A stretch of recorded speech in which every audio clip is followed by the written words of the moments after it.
In the 7th century, a monk living in solitude on the edge of the Arabian desert wrote a sentence that would quietly reshape Christian theology for over 1,000 years.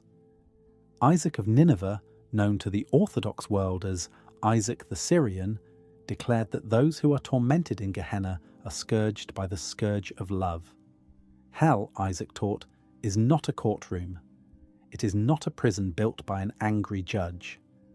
It is the experience of being loved by a God whose love you can no longer receive. The fire is real, but it burns from within. It is the agony of a soul that has made itself incapable of the one thing for which it was created. This single idea, radical in its simplicity, stands behind nearly everything Fyodor Dostoevsky ever wrote.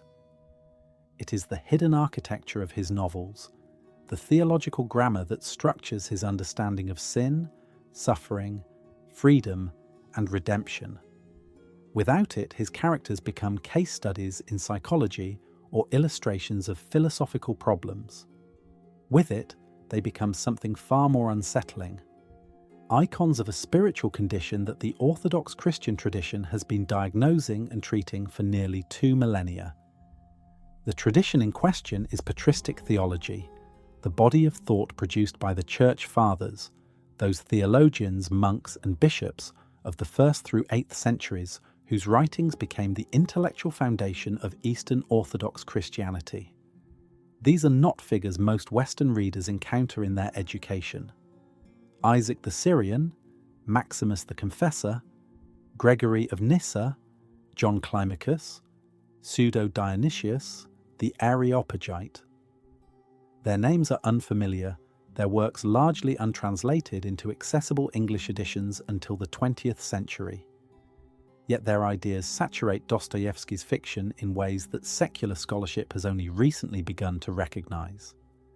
To read Dostoevsky through the patristic lens is not to impose an alien framework on his novels. It is to recover the framework he himself inhabited. Dostoevsky was not a theologian in any systematic sense.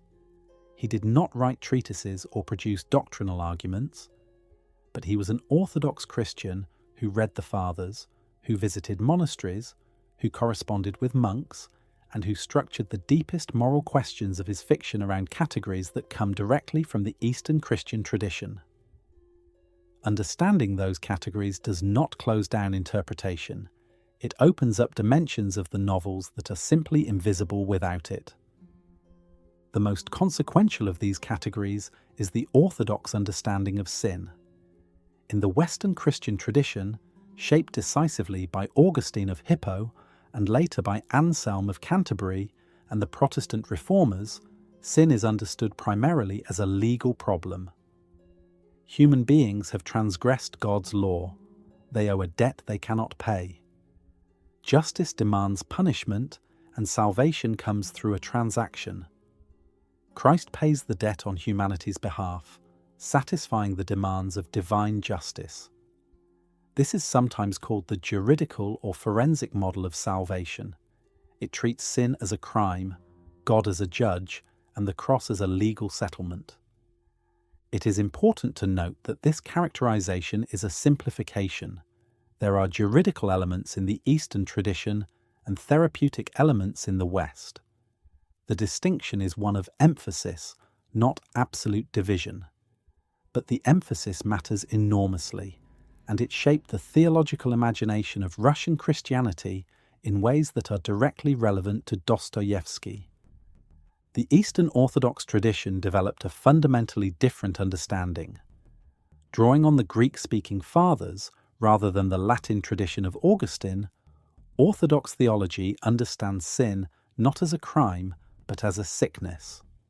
The human soul was created for communion with God.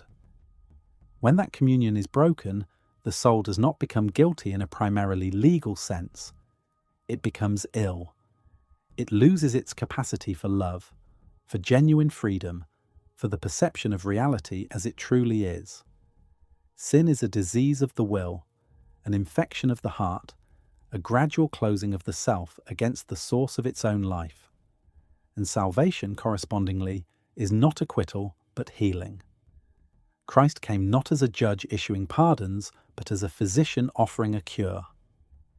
This distinction, which may sound abstract in summary, transforms the reading of every character Dostoevsky ever created. Consider Raskolnikov.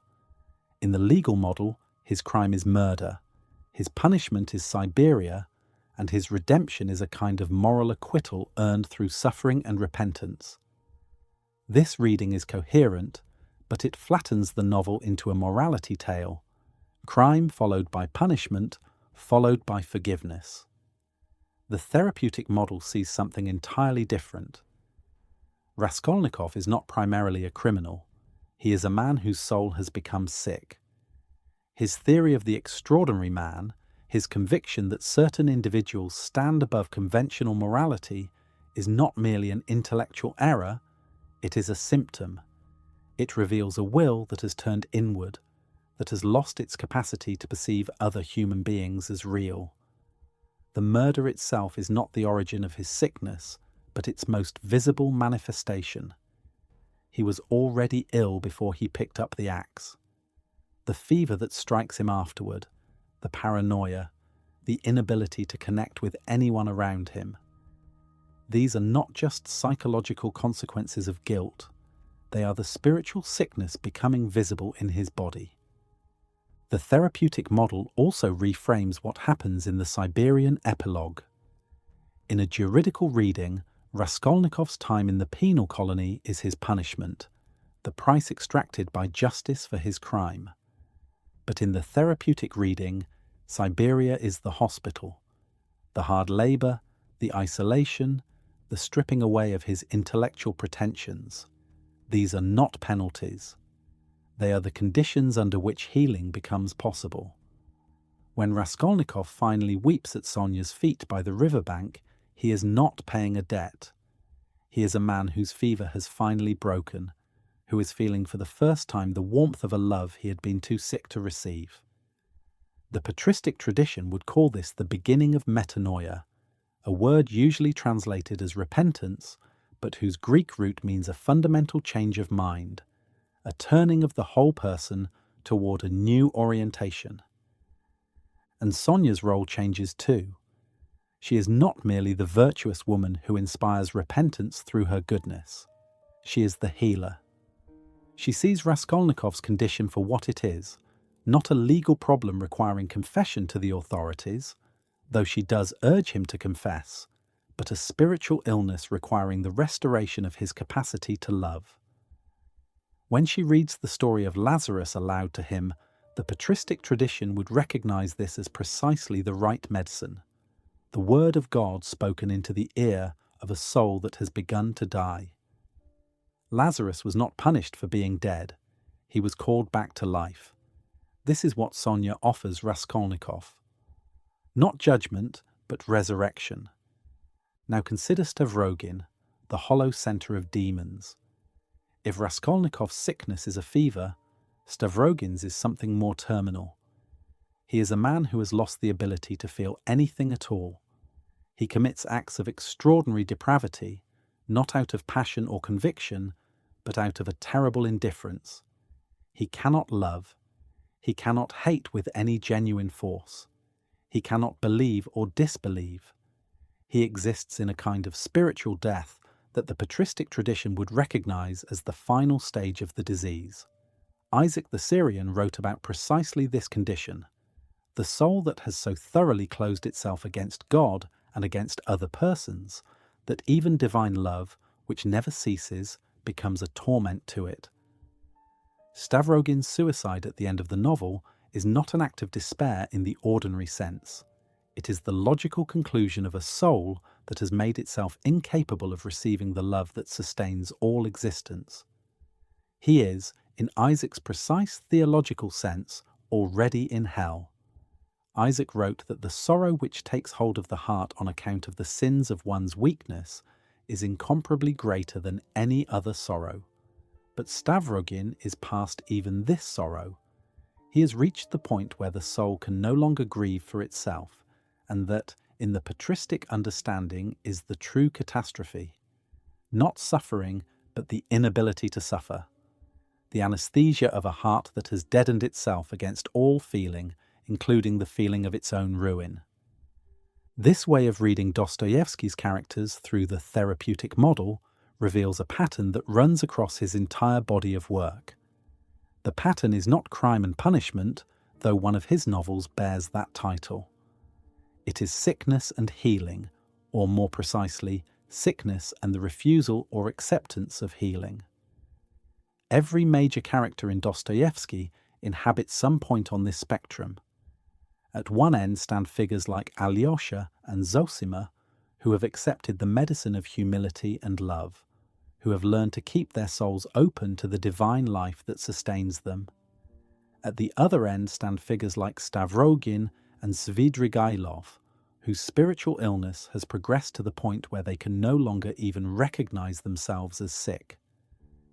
In between stand the great struggling figures, Raskolnikov, Dmitri Karamazov, even the ridiculous man of Dostoevsky's short story, who is shown the possibility of love and must choose whether to receive it. The fathers understood that this spectrum was not merely individual. Sin, in the therapeutic model, is never purely private. A sick soul radiates its illness outward, infecting those around it. This is why Dostoevsky's novels are so densely social, so crowded with characters whose fates are entangled. Raskolnikov's sickness does not stay contained within his garret room. It poisons his relationships with his mother, his sister, his friend Razumikin. Stavrogin's spiritual death leaves a trail of destroyed lives behind him. Shatov, Kirillov, Liza, Maria Lebyadkina. The illness is contagious, and the healing, when it comes, is equally communal. Raskolnikov cannot heal himself alone. He needs Sonia. Dmitri cannot transform himself through sheer will.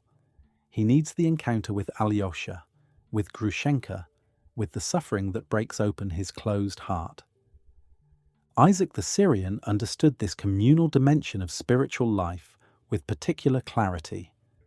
In his ascetical homilies, Isaac writes that the person who has found their own sins to be hateful has found peace. He does not mean this as an exercise in guilt or self-flagellation.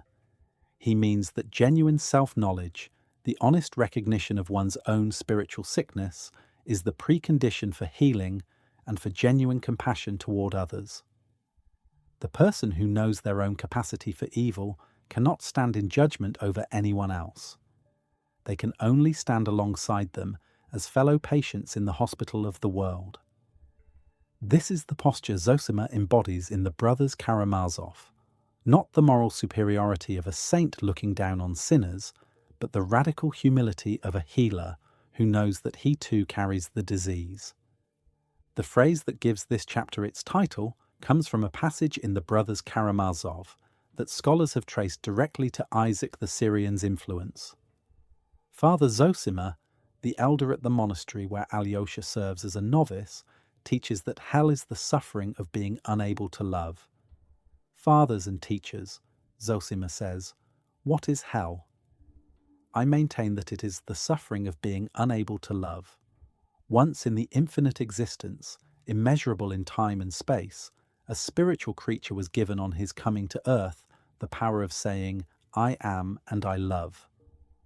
Once, only once, there was given him a moment of active living love, and for that was earthly life given him, and with it times and seasons. And that happy creature rejected the priceless gift, prized it, and loved it not, scorned it, and remained callous.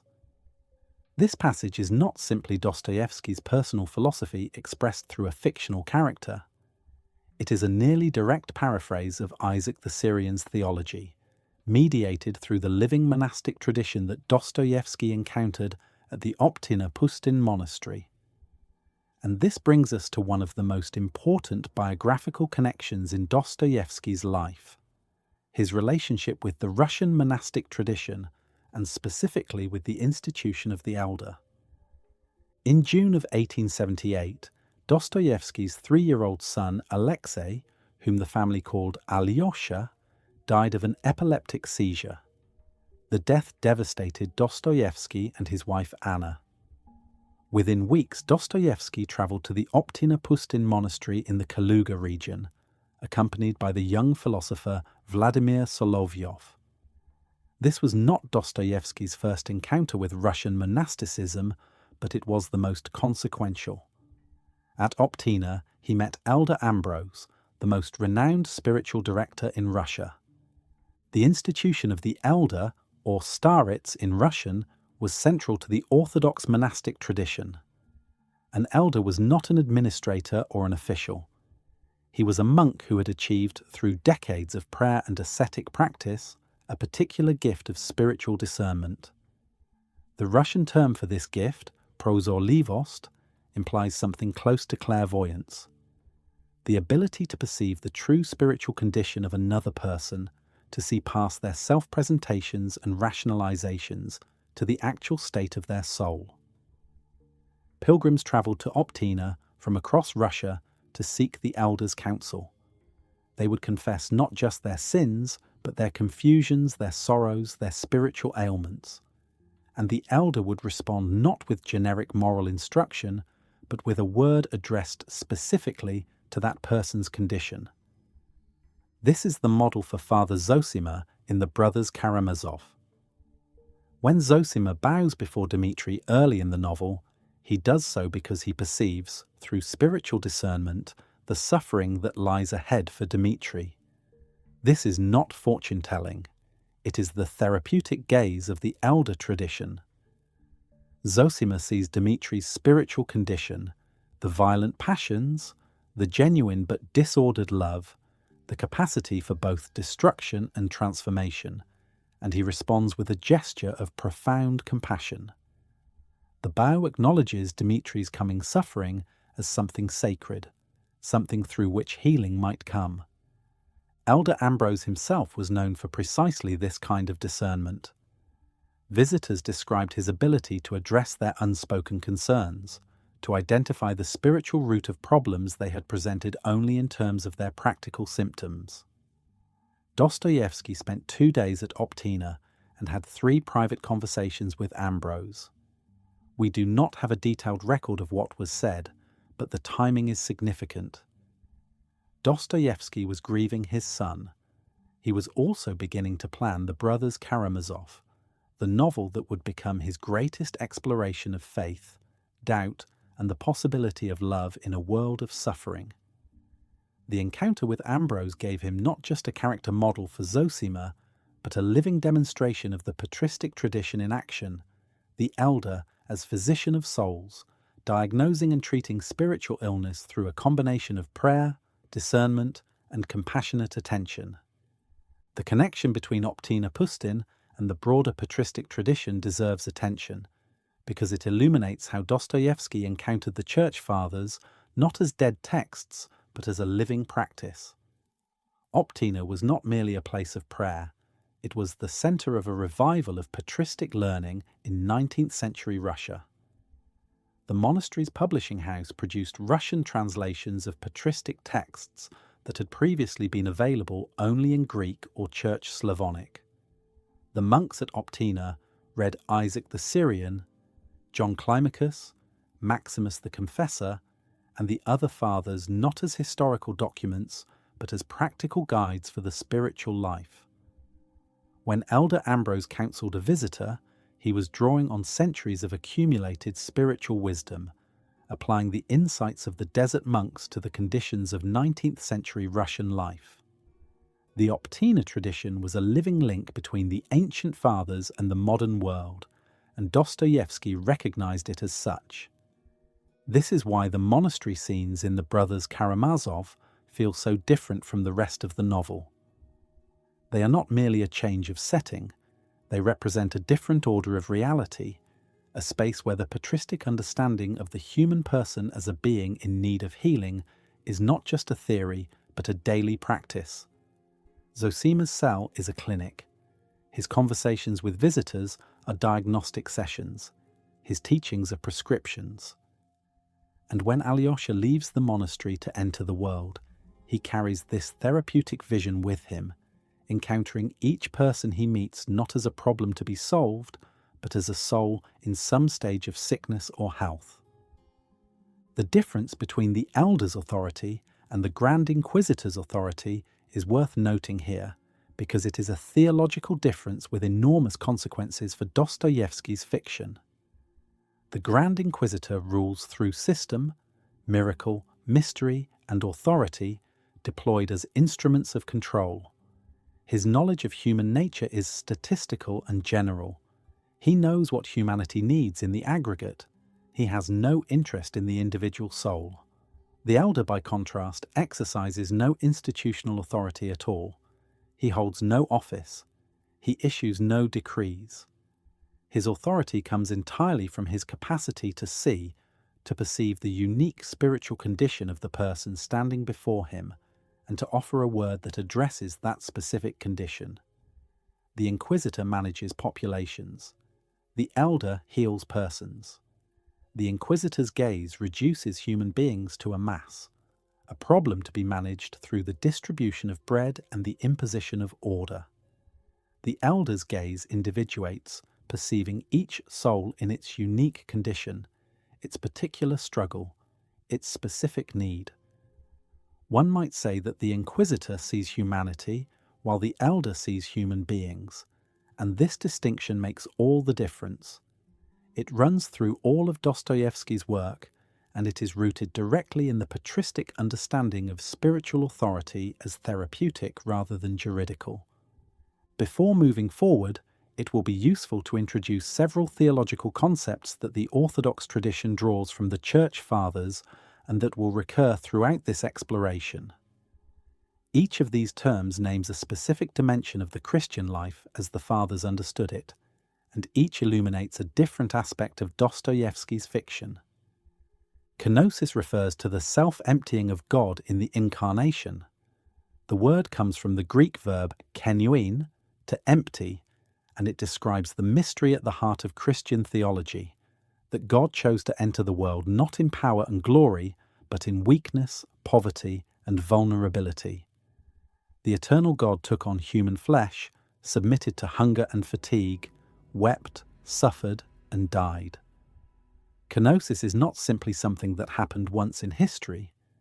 It reveals the very nature of divine love, a love that gives itself away completely, that descends to the lowest place, that conquers not by force but by radical self-surrender.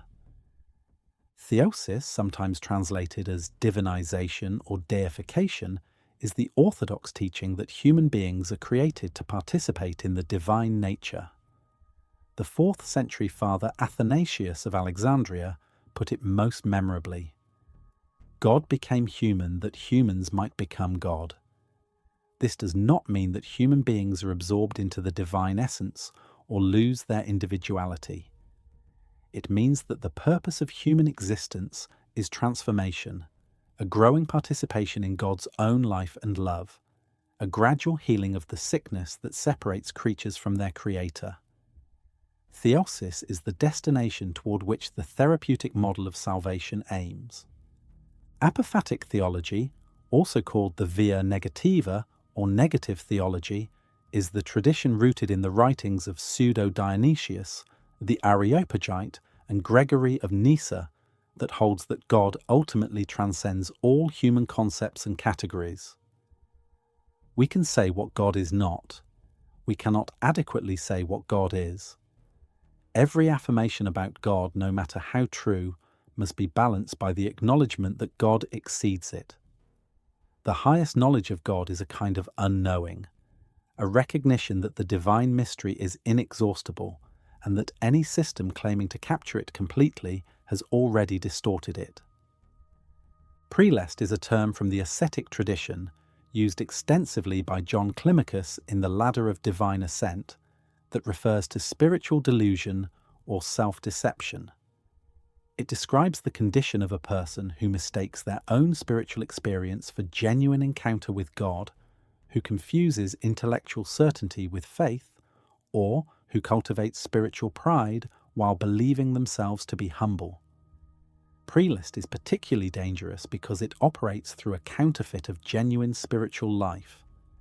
the person suffering from it often appears, both to themselves and to others, to be deeply spiritual, when in fact they have simply found a sophisticated way to inflate their own ego.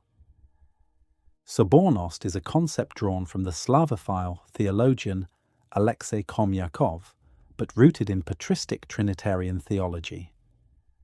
It refers to the free unity of persons in love, a communion that preserves the full integrity and freedom of each member while binding them together in a shared spiritual life.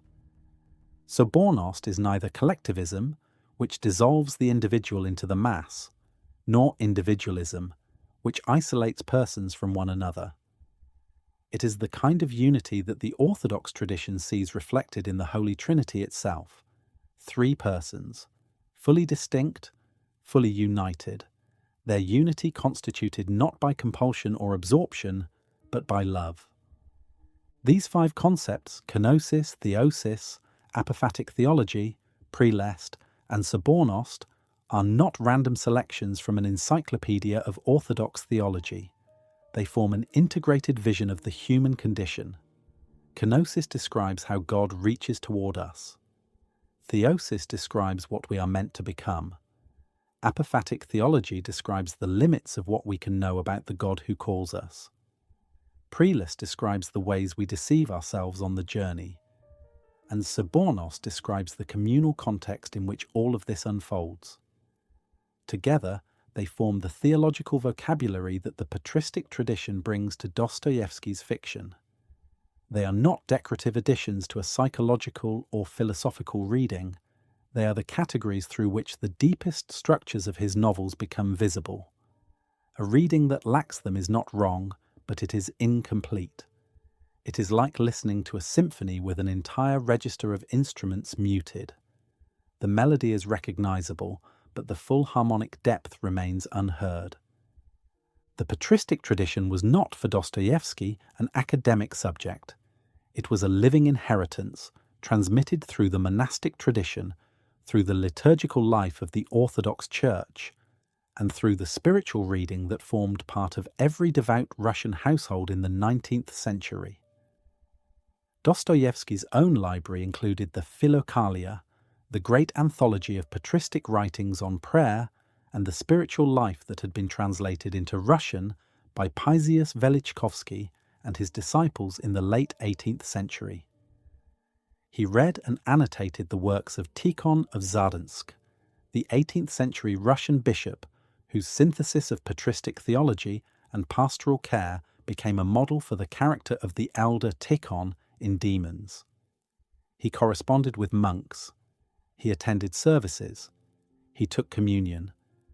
The figure of Tikhon of Zadansk deserves particular mention. This 18th century bishop, sometimes called the Russian Chrysostom, was one of Dostoevsky's most important spiritual models. Tikhon had retired from his bishopric to live in a monastery, where he devoted himself to prayer, pastoral care, and writing.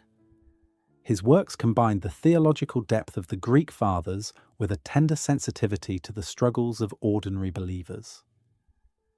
Dostoevsky read Tikhon extensively and created a character bearing his name in Demons, the retired bishop to whom Stavrogin attempts to confess. The confession scene, which Dostoevsky's publisher initially refused to print, is one of the most theologically charged moments in all his fiction.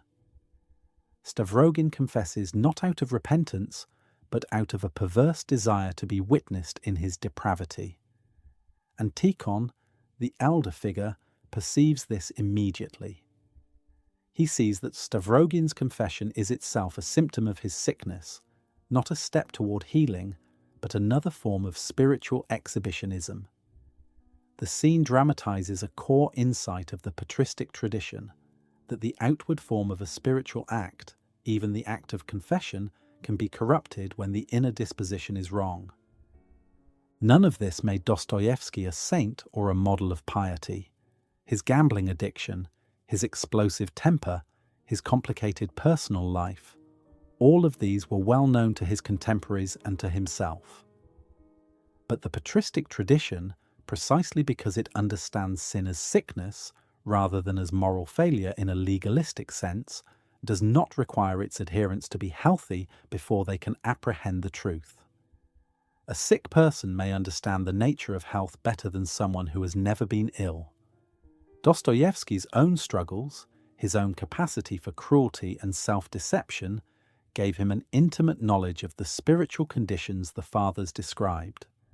He wrote about the inability to love not as an outsider, diagnosing a theoretical problem, but as a man who had felt the scourge of that inability in his own heart. The Russian religious thinkers who came after Dostoevsky recognized the patristic depth of his work almost immediately. Vladimir Solovyov, the philosopher who had accompanied Dostoevsky to Optin-Apustin, saw in the novels a literary expression of the Orthodox vision of divine humanity. Nikolai Berdyaev, writing in the early 20th century, argued that Dostoevsky could not be understood apart from the spiritual tradition of Eastern Christianity. Sergei Bulgakov, the theologian and former Marxist who became an Orthodox priest, wrote that Dostoevsky's novels contained a theology of the human person more profound than any found in systematic treatises. These thinkers were not projecting their own interests onto Dostoevsky. They were recognizing something that was there from the beginning, embedded in the very structure of the fiction, waiting for readers with the theological vocabulary to name it. This is what makes the patristic reading of Dostoevsky so powerful and so unsettling. It does not domesticate the novels or reduce them to religious instruction.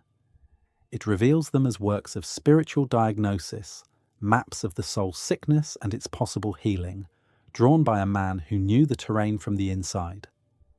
Isaac the Syrian's vision of hell as the inability to love is not a comforting doctrine. It is a terrifying one. It means that hell is not something imposed from outside by a punishing God. It is something we build for ourselves, brick by brick, every time we choose isolation over communion, control over vulnerability, the closed fist over the open hand. And it means that the way out is not through satisfying a legal requirement, but through the slow, painful, uncertain process of learning to love again, a process that Dostoevsky's characters enact in all its difficulty, and that the fathers mapped with the precision of physicians who had spent their lives studying the diseases of the human heart. There is a hymn embedded in Paul's letter to the Philippians that has shaped Orthodox theology more profoundly than almost any other passage of Scripture. Though he was in the form of God, Paul writes of Christ, he did not regard equality with God as something to be exploited, but emptied himself, taking the form of a servant, being born in human likeness. And being found in human form, he humbled himself and became obedient to the point of death, even death on a cross. The Greek word for this self-emptying is kenosis, and it names not merely something Christ did at one moment in history, but a revelation of who God eternally is. The God of Orthodox Christianity does not rule from a distance. He descends. He enters the lowest place. He takes on the condition of those he loves. And he does this not out of obligation or as a concession to weakness, but because self-giving love is the very nature of divine existence. This idea, developed with extraordinary philosophical rigor by Maximus the Confessor in the 7th century, transforms the meaning of power, authority, and victory in ways that Dostoevsky understood more deeply than perhaps any other modern writer. Maximus argued that Christ possessed two complete and distinct wills, one divine and one human. At the Council of Constantinople in 681, the Church affirmed this teaching against those who held that Christ had only one will. The theological stakes were immense. If Christ had only a divine will, then his human suffering and obedience were merely theatrical. He would have been God pretending to be human. But if Christ had a genuine human will, then his obedience, his suffering, his submission to death were real acts of human freedom. Christ did not bypass the human condition. He entered it fully, with all its vulnerability and limitation, and from within that condition he freely chose to align his human will with the divine will, not through compulsion, not through the suppression of his humanity, but through love. The Philippians hymn occupies a different place in Orthodox theology than it does in Western Protestantism. In the West, particularly in the 19th century German Kenotic school associated with Gottfried Thomasius, Kenosis was debated primarily as a Christological problem. To what extent did God divest himself of divine attributes in becoming human? Did he give up omniscience? Omnipotence? The Orthodox tradition has generally avoided this kind of speculative subtraction. For the Eastern Fathers, Kenosis is not about God losing attributes. It is about God adding the fullness of human experience to the fullness of divine life. The Incarnation is not a diminishment of God, but an extension of God's presence into the deepest places of creaturely existence. God does not become less. The world becomes more, because God is now present within it in a way he was not before. This subtle but crucial distinction shapes how kenosis functions as a literary and moral idea in Dostoevsky's fiction. His kenotic characters do not become less than human when they empty themselves. They become more fully human, more fully alive, more fully present to the reality around them. Their vulnerability is not weakness in the ordinary sense. It is the strength that comes from refusing to armor oneself against the world. And it is precisely this refusal of armor, this willingness to be pierced by the suffering and beauty of others, that gives them their extraordinary capacity to heal and to illuminate. This is the theological architecture behind Dostoevsky's most luminous and most tragic characters. They are not simply good people placed in a cruel world. They are kenotic figures, persons who embody in their own lives the pattern of divine self-emptying, and who discover that the world responds to kenotic love with incomprehension, exploitation, or violence. Prince Mishkin in The Idiot is the most obvious example. He has often been described as a Christ-like figure, and Dostoevsky himself called the novel an attempt to portray a positively beautiful human being. But the theological tradition Dostoevsky drew upon specifies what kind of Christ Mishkin embodies. He is not the Christ of triumphal entry and cosmic judgment.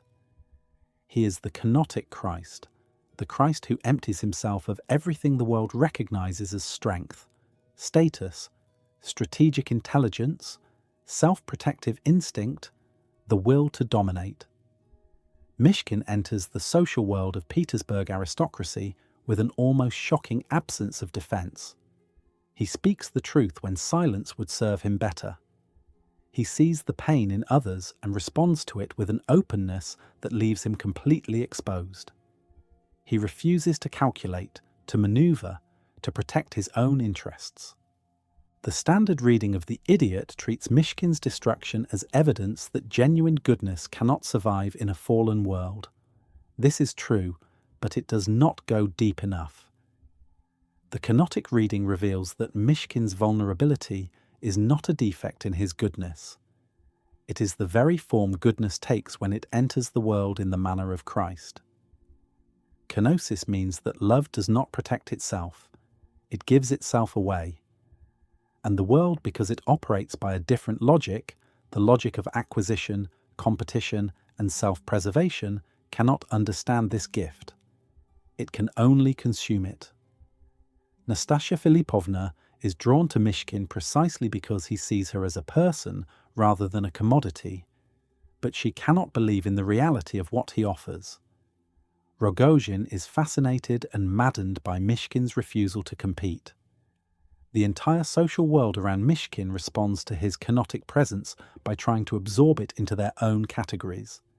He must be a fool, a schemer, a saint to be exploited, a curiosity to be examined. They cannot receive him on his own terms because they have no category for self-emptying love.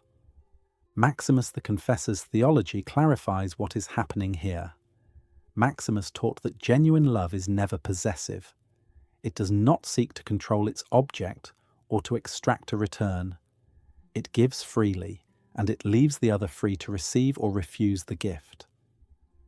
This is the nature of divine love as revealed in the Incarnation. God does not force himself upon creation. He offers himself, and creation is free to accept or reject the offering. Mishkin embodies this pattern with devastating literalness. He offers himself to everyone he encounters, and he does not withdraw the offer when it is misunderstood or abused. The result in the world of the novel is catastrophe. Nastasia Filipovna is murdered. Mishkin collapses into a state resembling his earlier illness. The beautiful human being is destroyed.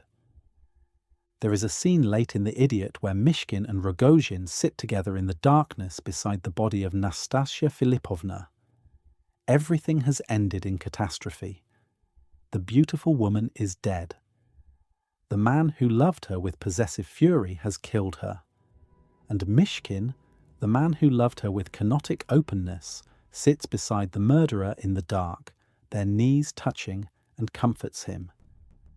This scene, which is among the most harrowing in all of literature, becomes almost unbearably profound when read through the kenotic lens.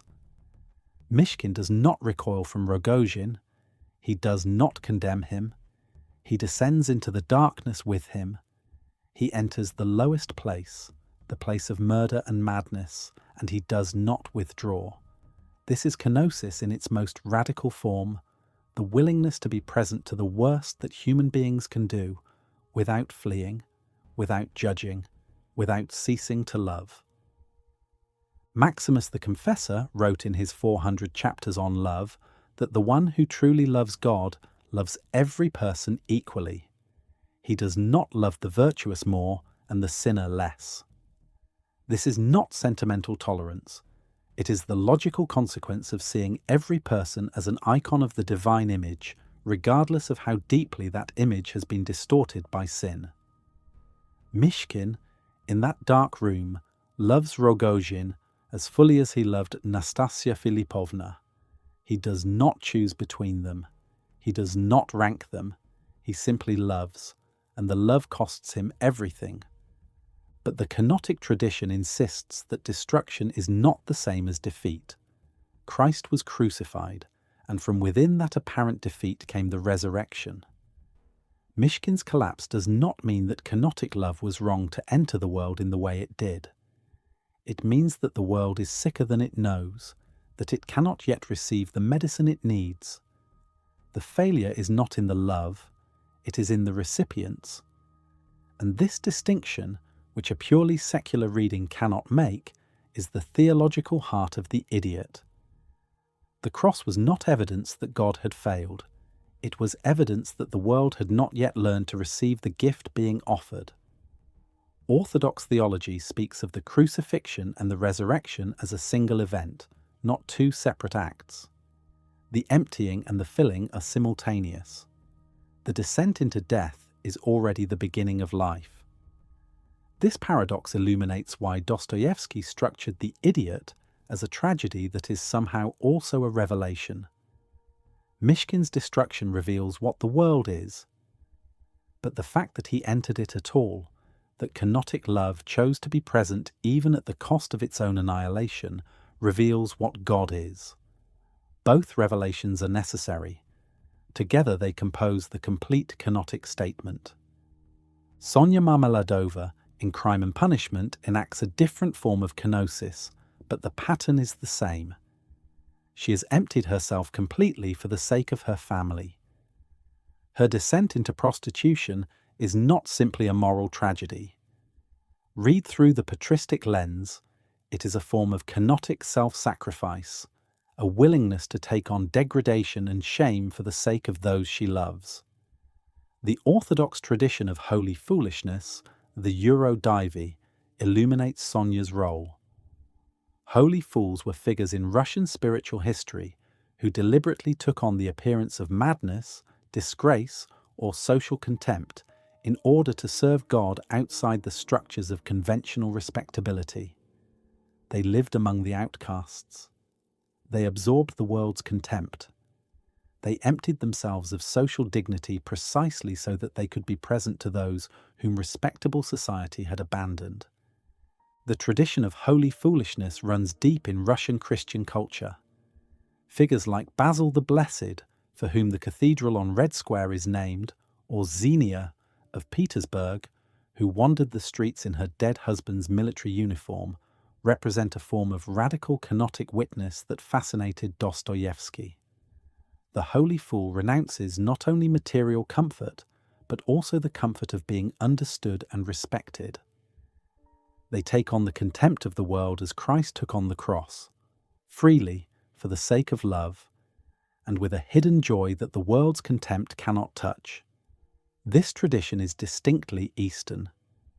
While the West produced its own tradition of radical poverty in figures like Francis of Assisi, the specific form of the Eurodivi, the one who appears mad in order to tell the truth, is a uniquely Orthodox phenomenon. It reflects the kenotic conviction that divine wisdom looks like foolishness to the world, and that the world's wisdom often masks a deeper madness.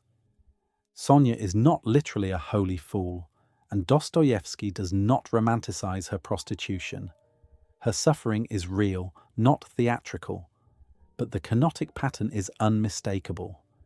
She has descended to the lowest social position.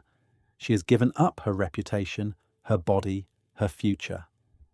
And from that position of total emptiness, she becomes the vessel through which healing reaches Raskolnikov. She does not heal him through argument or moral exhortation. She heals him through presence, through the sheer fact of being there alongside him in his degradation, without judgment and without withdrawal. This is what kenotic love looks like in practice. Not a grand gesture from above, but a quiet descent to where the sick person lies. The patristic tradition draws a crucial distinction between authentic kenosis and its counterfeits.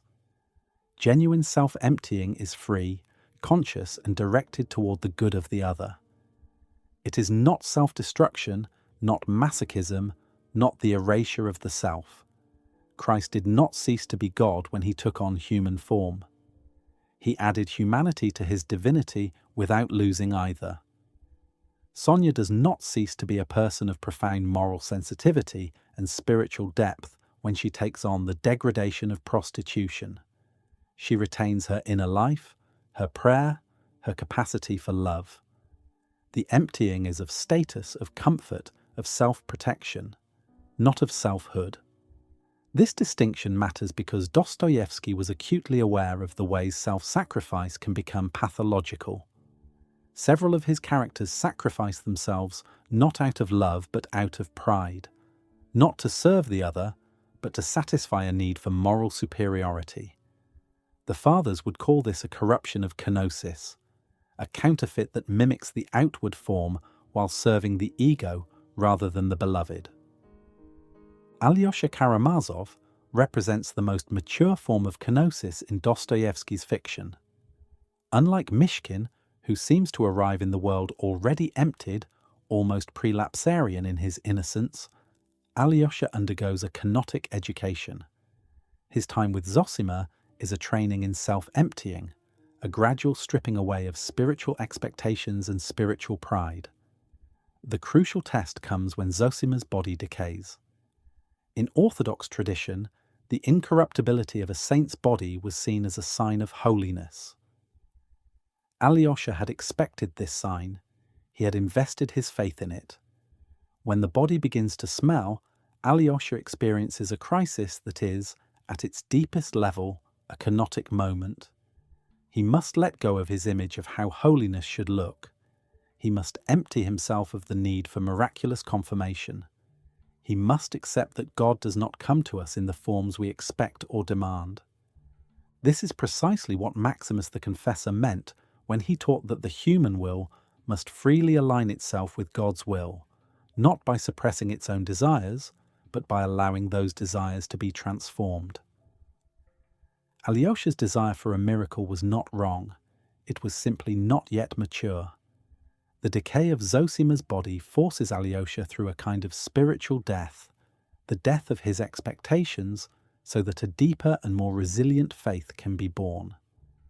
When he has the vision at the wedding feast of Cana, he is not receiving the miracle he originally wanted. He is receiving something far better, an encounter with the living God that does not depend on external signs but on the inner transformation of his own heart. The difference between Mishkin and Alyosha is, in kenotic terms, the difference between innocence and maturity. Mishkin empties himself because he seems never to have been full of the things the world values. His kenosis is almost involuntary, a function of his nature rather than a freely chosen orientation. This is why he cannot sustain it. He collapses not because the world overwhelms his goodness, but because his goodness has no root in the kind of hard-won self-knowledge that genuine spiritual freedom requires. Alyosha, by contrast, has been formed by Zosima's teaching and by the experience of loss and doubt. He has desired miracles and seen them withheld. He has revered a holy man and watched his body decay. He has passed through the fire of disillusionment and emerged not cynical but deepened. His kenosis is not the innocence of one who has never been tested. It is the freedom of one who has been tested and has chosen, from within the testing, to remain open. Maximus the Confessor's understanding of the will illuminates this distinction. Maximus distinguished between the natural will, which desires the good simply because it is good, and the gnomic will, which deliberates, wavers, and sometimes chooses wrongly. Christ, Maximus taught, had a natural human will, but not a gnomic will, because his human nature was perfectly aligned with the divine. Human beings, by contrast, must work through the gnomic will, must deliberate and struggle and sometimes fail, before their wills can be purified and aligned. Mishkin seems to operate almost without a gnomic will, which makes him luminous but also strangely fragile. Alyosha has a gnomic will. He deliberates, he doubts, he struggles, and through that struggle his will is gradually aligned with the kenotic pattern, not by compulsion, but by the slow work of love and suffering upon his freedom. This is why Dostoevsky planned but never completed a sequel to the Brothers Karamazov, in which Alyosha would have gone further into the world, engaging with its darkness and complexity not as a naive innocent, but as a kenotically formed person. The unwritten sequel haunts the novel like a promise. It suggests that kenotic love, properly matured through the discipline of spiritual formation, need not end in Mishkin's collapse. It can enter the world and survive, though survival will look nothing like what the world calls victory. Markel, Zosima's brother, whose early death is narrated in the Elder's Reminiscences, provides another illuminating example of kenotic awakening. As a young man dying of consumption, Markel undergoes a sudden and inexplicable transformation. He begins to speak of the beauty of the world with an intensity that frightens his family. He asks the birds outside his window to forgive him. He tells his mother that each of us is responsible for all, and that if people only knew it, paradise would come at once. This is not the speech of a philosopher working out an ethical theory. It is the speech of a person who has been emptied by approaching death, and who, in that emptiness, has suddenly been filled with an overwhelming awareness of the goodness and interconnectedness of all things. Markel's kenosis is involuntary in one sense. He did not choose to be dying, but his response to it is free. He could have raged against his fate, as Ivan will rage against the suffering of children. Instead, he opens himself to a joy that the patristic tradition would recognize as a foretaste of theosis, the participation of the human person in the divine life.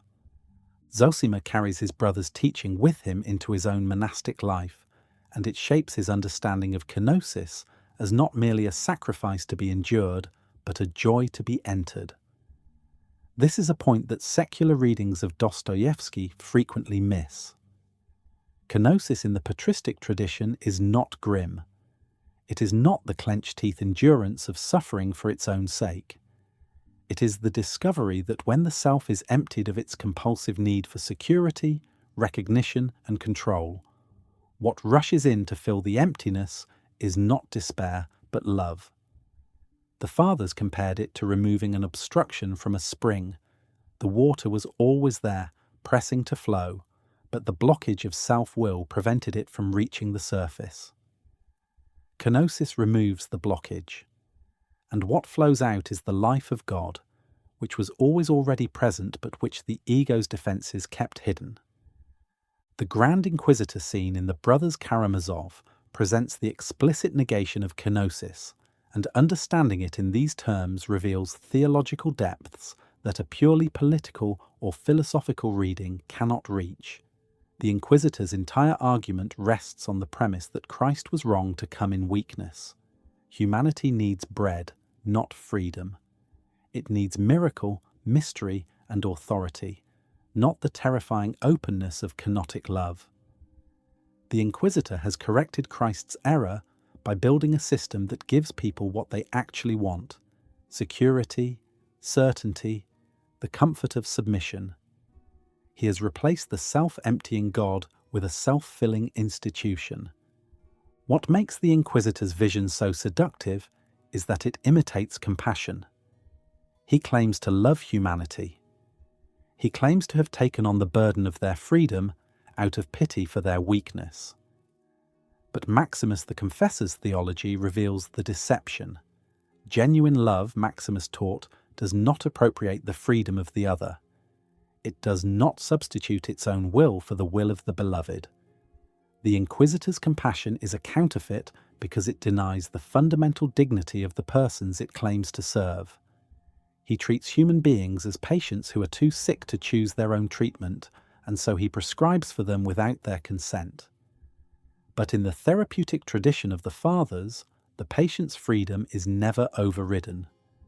The elder offers counsel, but never compulsion. Zosima advises. He does not command. He trusts the freedom of the person standing before him, even when that person might use their freedom to choose destruction. This is not naivete. It is the deep theological conviction that freedom is constitutive of personhood, and that any attempt to heal a person by removing their freedom is not healing at all, but a new form of the disease. Maximus wrote in the Ambigua that the person who loves God cannot help loving every human being as himself. The Inquisitor's error is precisely that he does not love human beings as himself. He loves an idea of humanity, a statistical aggregate, a problem to be solved. He has never sat with a single suffering person the way Zosima sits with his visitors, attending to the particular contours of their particular pain. He has replaced the personal encounter with a system, and in doing so he has enacted the very opposite of kenosis. Where kenosis descends into the particular, the Inquisitor ascends into the universal. Where kenosis enters the mess and complexity of individual human lives, the Inquisitor smooths that complexity into a manageable formula. Where kenosis gives away power, the Inquisitor accumulates it. The Inquisitor represents a temptation that Dostoevsky felt keenly in his own life. There are moments in his letters and notebooks where he expresses frustration with the disorder and irrationality of human freedom, where he seems to wish for a simpler, more orderly world. The Inquisitor's argument is attractive precisely because it addresses a real problem. Freedom is terrifying. Most people do prefer security to the radical openness that kenotic love demands. The power of the Grand Inquisitor scene comes from the fact that Dostoevsky does not dismiss this reality. He lets the Inquisitor's case stand with its full weight, and then he sets against it not a counter-argument, but a gesture, the gesture of kenotic love, which does not argue because it cannot be reduced to argument. Christ's response to the Inquisitor is the supreme kenotic gesture in all of Dostoevsky's work. He does not argue. He does not defend himself. He does not summon angels or perform miracles. He kisses the old man on his lips. This kiss is not a rhetorical device. It is kenosis made visible. Christ empties himself of every form of power, every mode of persuasion, every strategy of self-justification, and offers only the one thing that kenotic love can offer, itself. The kiss does not refute the Inquisitor's arguments, it transcends them.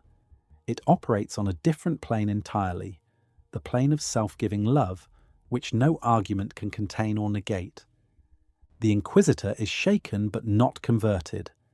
He opens the door and tells Christ to go. This response is itself theologically significant. The Inquisitor has received the kiss of kenotic love and cannot quite absorb what it means. Something has burned in his heart, to use Isaac the Syrian's language, the scourge of a love he has organized his entire life to avoid. Whether that burning will eventually lead to his transformation, or whether he will bury it beneath another layer of institutional certainty, Dostoevsky does not say. The novel leaves the question open, as kenotic love itself leaves the response open. Love offers. It does not compel. And the freedom to refuse is inseparable from the freedom to receive. There is yet another dimension to the kenotic reading that deserves attention: the relationship between kenosis and beauty. Dostoevsky famously wrote that beauty will save the world, a phrase placed in Mishkin's mouth and often quoted without its context. In the kenotic framework, beauty is not ornamental. It is not the pleasant surface of things. It is the radiance of being that shines through when self-protective barriers are removed. A kenotic person is beautiful in this theological sense because they are transparent, because the divine image shines through them without obstruction. Mishkin's beauty, which the other characters recognize and are drawn to even as they cannot understand it, is kenotic beauty, the beauty of a life emptied of pretension, calculation, and self-interest. It is the beauty that the patristic tradition associates with the transfigured Christ on Mount Tabor, where the disciples saw for a moment the uncreated light shining through the veil of human flesh. Dostoevsky understood, with a clarity born of his own spiritual struggles, that kenosis is the most dangerous form of love. It leaves the lover completely exposed. It guarantees nothing. It offers no protection against the possibility of rejection, misunderstanding, or violence. Mishkin is destroyed. Sonia is degraded. Alyosha is bereaved and shaken. Christ is crucified. The pattern is consistent. Kenotic love enters the world, and the world does not know what to do with it. But the patristic tradition insists that this vulnerability is not a flaw to be corrected. It is the revelation of what God is, and therefore of what human beings, made in God's image, are called to become. To receive this revelation is to begin the long journey toward a love that does not protect itself, a love that Isaac the Syrian would say is the only thing distinguishing heaven from hell. The French philosopher Simone Weil, writing in the 20th century from a perspective deeply sympathetic to Orthodox thought, expressed this same insight when she wrote that the beauty of the world is Christ's tender smile for us coming through matter. Well understood, as Dostoevsky did, that kenotic love does not remain safely in the realm of theology. It enters the world through flesh and matter, through specific persons in specific places, and it bears the marks of that entry, the wounds, the exhaustion, the grief. But it also bears the beauty, the strange and terrible beauty of a love that holds nothing back, that pours itself out completely, and that in doing so reveals the face of God in the most unexpected places, in a prostitute's compassion, in an epileptic prince's embrace of a murderer, in a young monk's tears over a decaying body, in a silent kiss offered to the architect of a perfect tyranny. Gregory of Nyssa, the 4th century Cappadocian father, proposed an idea so radical that even many Christians have never fully absorbed it. He taught that the human soul's journey toward God has no end. Perfection for Gregory is not a destination, it is an eternal motion. The soul that draws near to God does not arrive and rest. It discovers that God is infinite, and that the closer one comes to the infinite, the more there is still to discover. Gregory called this epektasis, a term drawn from Paul's letter to the Philippians, straining forward toward what lies ahead.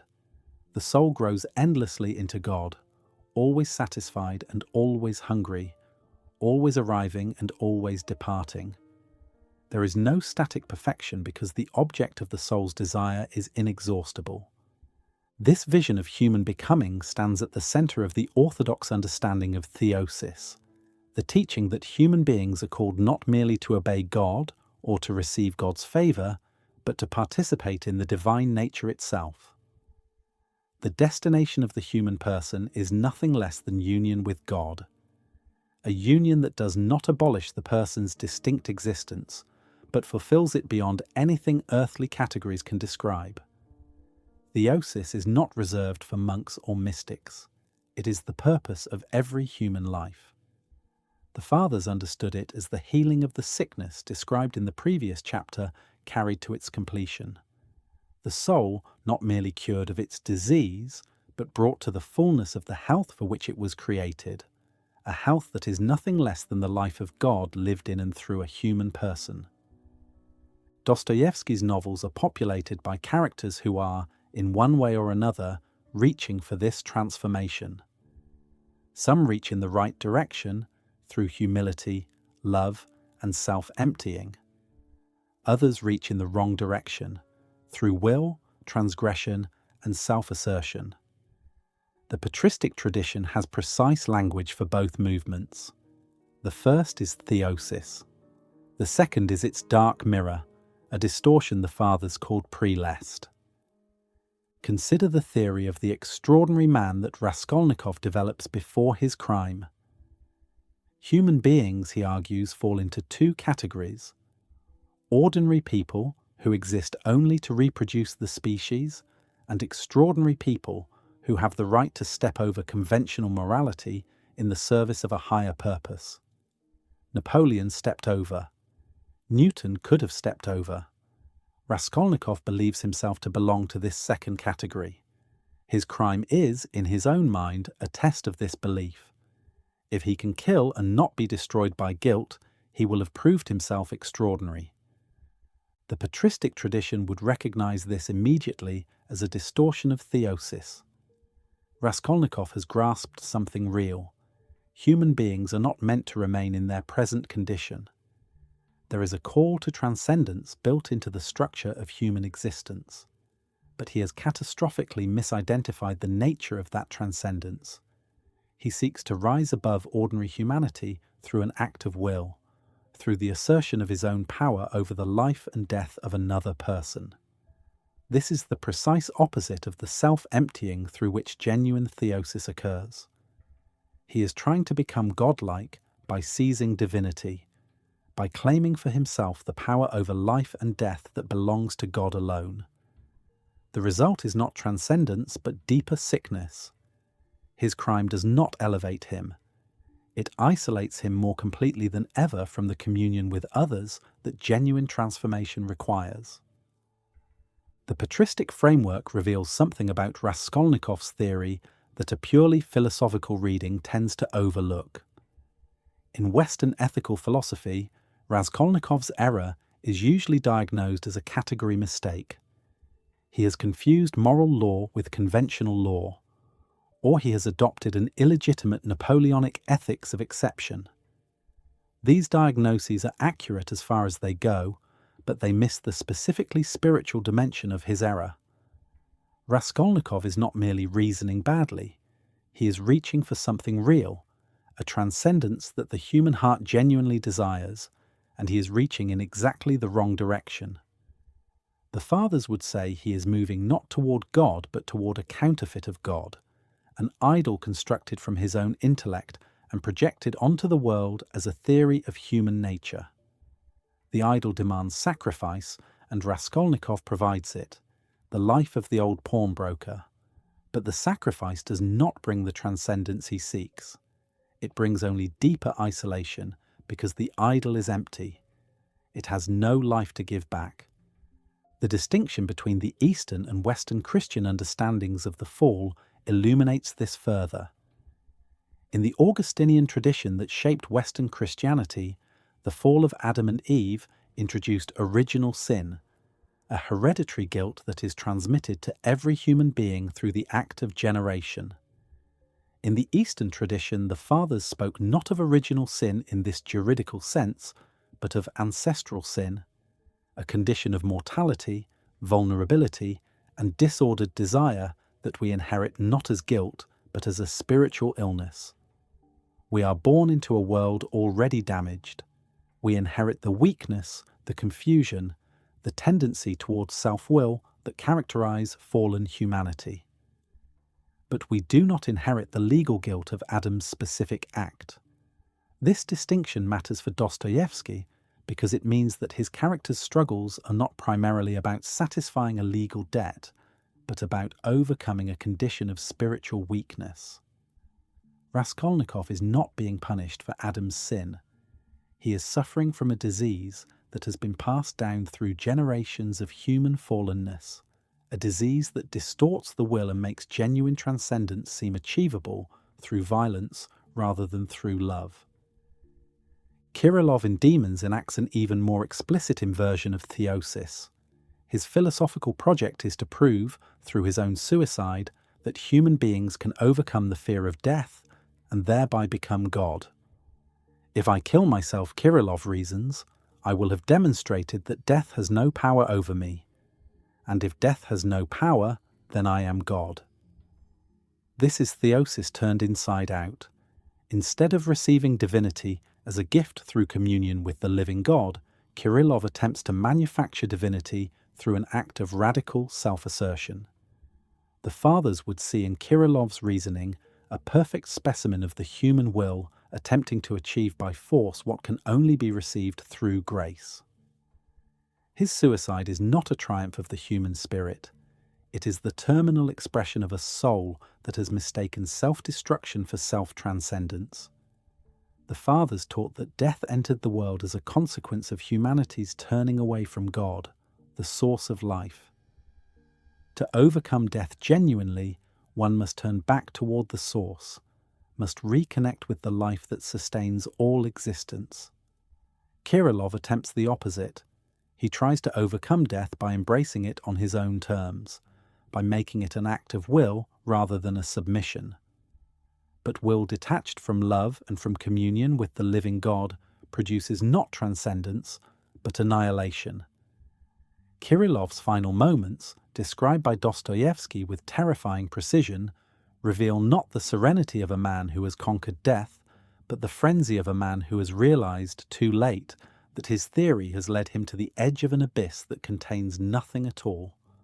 The concept of epectasis reveals what is missing from both Raskolnikov's and Kirillov's projects. Gregory of Nyssa's vision of theosis is fundamentally open-ended. The soul that participates in God's life does not arrive at a fixed point of achievement. It enters an infinite journey. This means that theosis can never be the kind of thing one proves or demonstrates through a single decisive act. It is not a trophy won, but a journey entered. It is a process, a continuous movement of growth and transformation that unfolds across an entire lifetime, and, in the Orthodox understanding, beyond. Even death does not end the journey.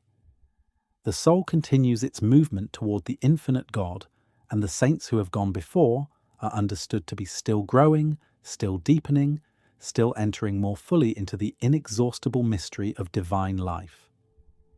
Raskolnikov's attempt to prove his extraordinary status through a single crime, and Kirillov's attempt to prove his divinity through a single suicide, both misunderstand the nature of spiritual transformation. They seek a definitive moment of transcendence where the patristic tradition describes an endless journey. The epilogue of Crime and Punishment hints at this open-ended vision. When Raskolnikov finally experiences a genuine change of heart by the Siberian riverbank, the narrator describes it not as an arrival, but as a beginning.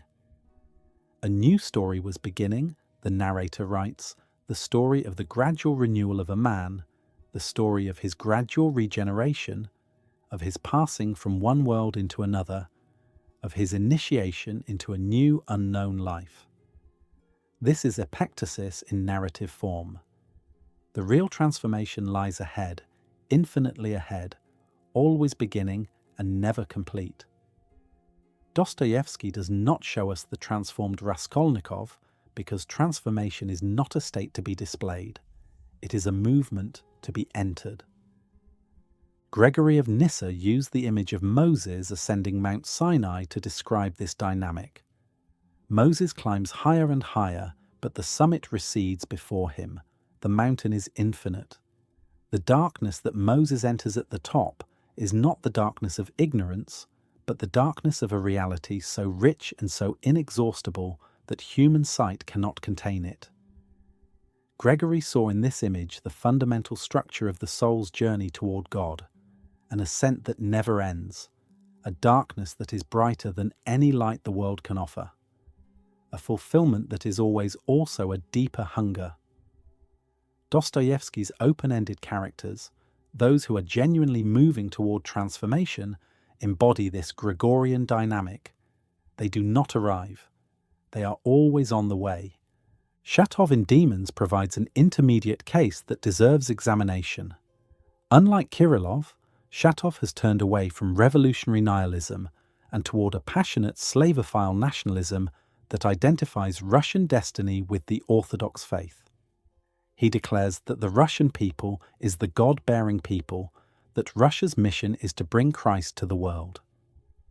On the surface, Shatov seems to be moving toward theosis, toward a genuine embrace of the divine. But Stavrogin, in one of the novel's most piercing exchanges, asks Shatov whether he actually believes in God.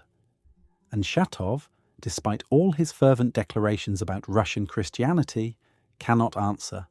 He believes in Russia, he believes in the idea of God, but he does not yet believe in God himself.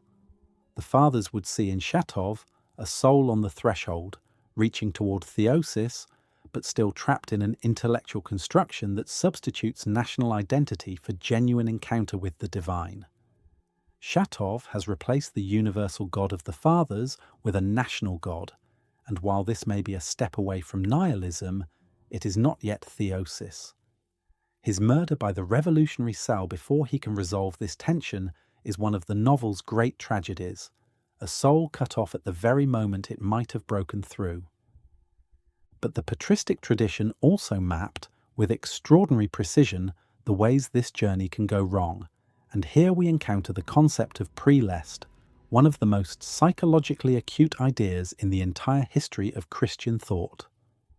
John Climacus, the 7th century monk whose ladder of divine ascent became one of the most influential texts in Eastern Christian monasticism, devoted extensive attention to the mechanisms of spiritual self-deception.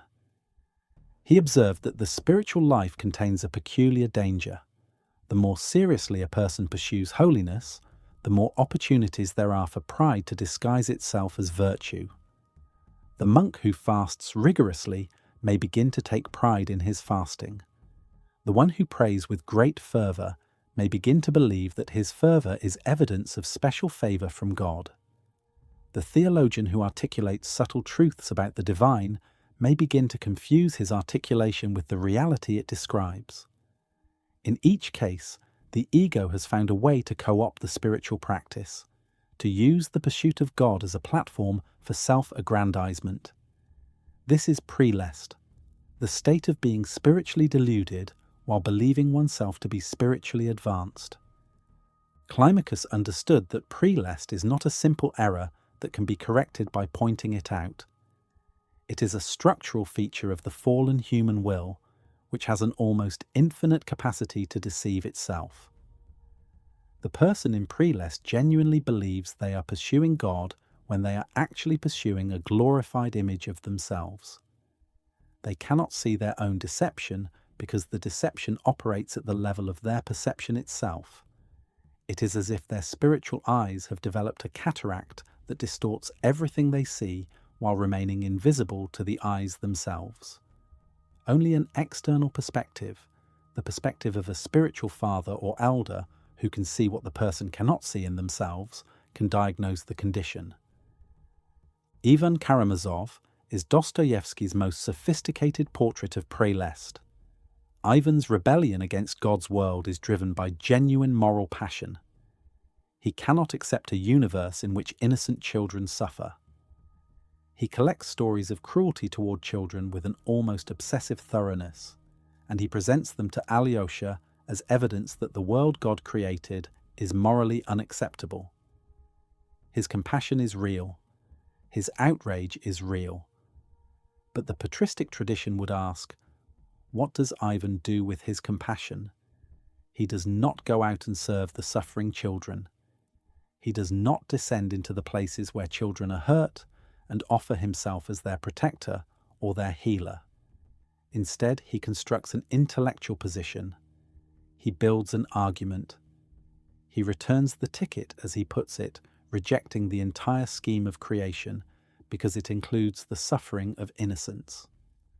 The fathers would recognize this move. Ivan has taken a genuine spiritual impulse, compassion for the suffering, and elevated it into a principle of judgment that places him above God. He has decided that his moral understanding is superior to whatever purpose the Creator may have for his creation. This is the structure of Prelest, a genuine spiritual capacity, in this case compassion, hijacked by the ego and transformed into a tool of self-elevation. Ivan does not feel compassion as a call to action, to love, to self-emptying service. He feels it as a credential, a mark of his moral superiority, a justification for his refusal to submit to any authority, including the authority of the God who made him.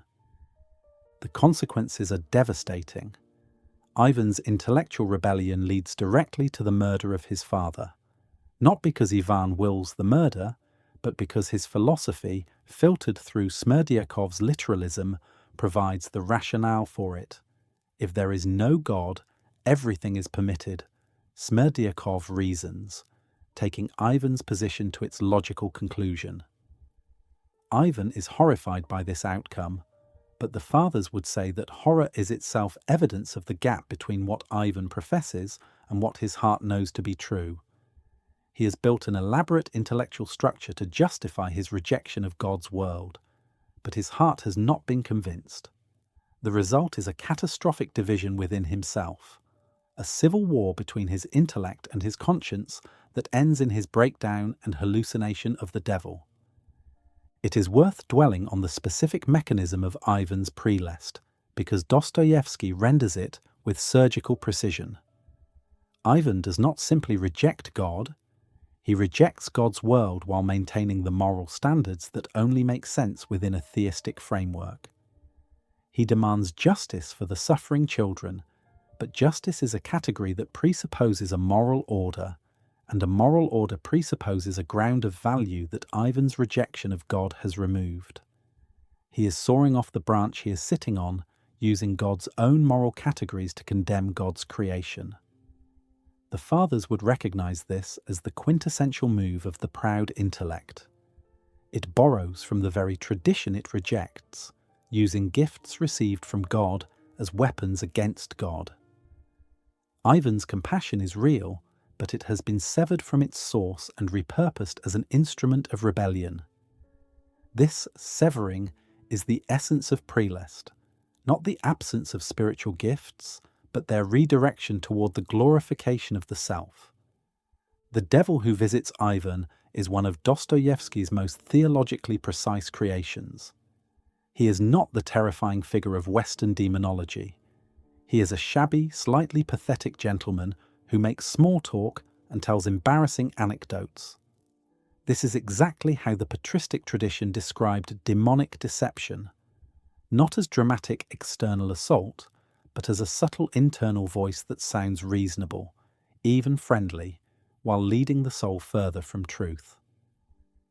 Climacus warned that the devil's most effective strategy is not temptation to obvious sin, but the corruption of genuine spiritual impulses. Ivan's devil does not tempt him to commit evil. He tempts him to despair of good, to treat his own moral sensitivity as evidence that goodness is impossible rather than as a call to participate in its creation. The underground man from Notes from Underground represents an earlier and even more elemental form of Prelest. He is a man consumed by self-consciousness, trapped in an endless loop of self-analysis that he mistakes for authentic self-knowledge. He believes he sees himself more clearly than anyone else. He believes his refusal to be comforted or categorized is a form of freedom. But the fathers would recognize his condition immediately. He is caught in a hall of mirrors, endlessly reflecting his own ego back to itself, mistaking the intensity of his self-regard for the depth of his self-understanding. His freedom is not freedom at all. It is the compulsive circling of a mind that has lost the ability to see beyond itself. Climacus organized his ladder of divine ascent as a sequence of 30 steps, each corresponding to a virtue to be acquired or a vice to be overcome. The order matters. The early steps deal with renunciation of worldly attachments. The middle steps address the passions: anger, lust, avarice, despondency. The later steps ascend toward love, stillness, and prayer. At every level, Climacus warns of the danger of Prelest. The monk who has overcome lust may fall into pride about his chastity. The one who has achieved inner stillness may begin to believe that his stillness is his own achievement rather than a gift of grace. The higher one climbs, the more subtle the temptations become. This ascending structure of deception illuminates why Dostoevsky's intellectually sophisticated characters are often the most spiritually endangered. Ivan is more spiritually at risk than Dmitri precisely because his intelligence gives Prelest more material to work with. Dmitri's sins are blunt: lust, violence, disorder. They are obvious to him and to everyone around him. Ivan's sin is subtle: the elevation of his own moral judgment to the position of ultimate arbiter, disguised as compassion for the suffering. It is harder to see because it looks like virtue. What distinguishes Prelest from mere error is its self-reinforcing character. The underground man's self-consciousness feeds on itself. The more he analyzes his motives, the more material he generates for further analysis. Every attempt to break free of the cycle becomes new evidence of the cycle's power.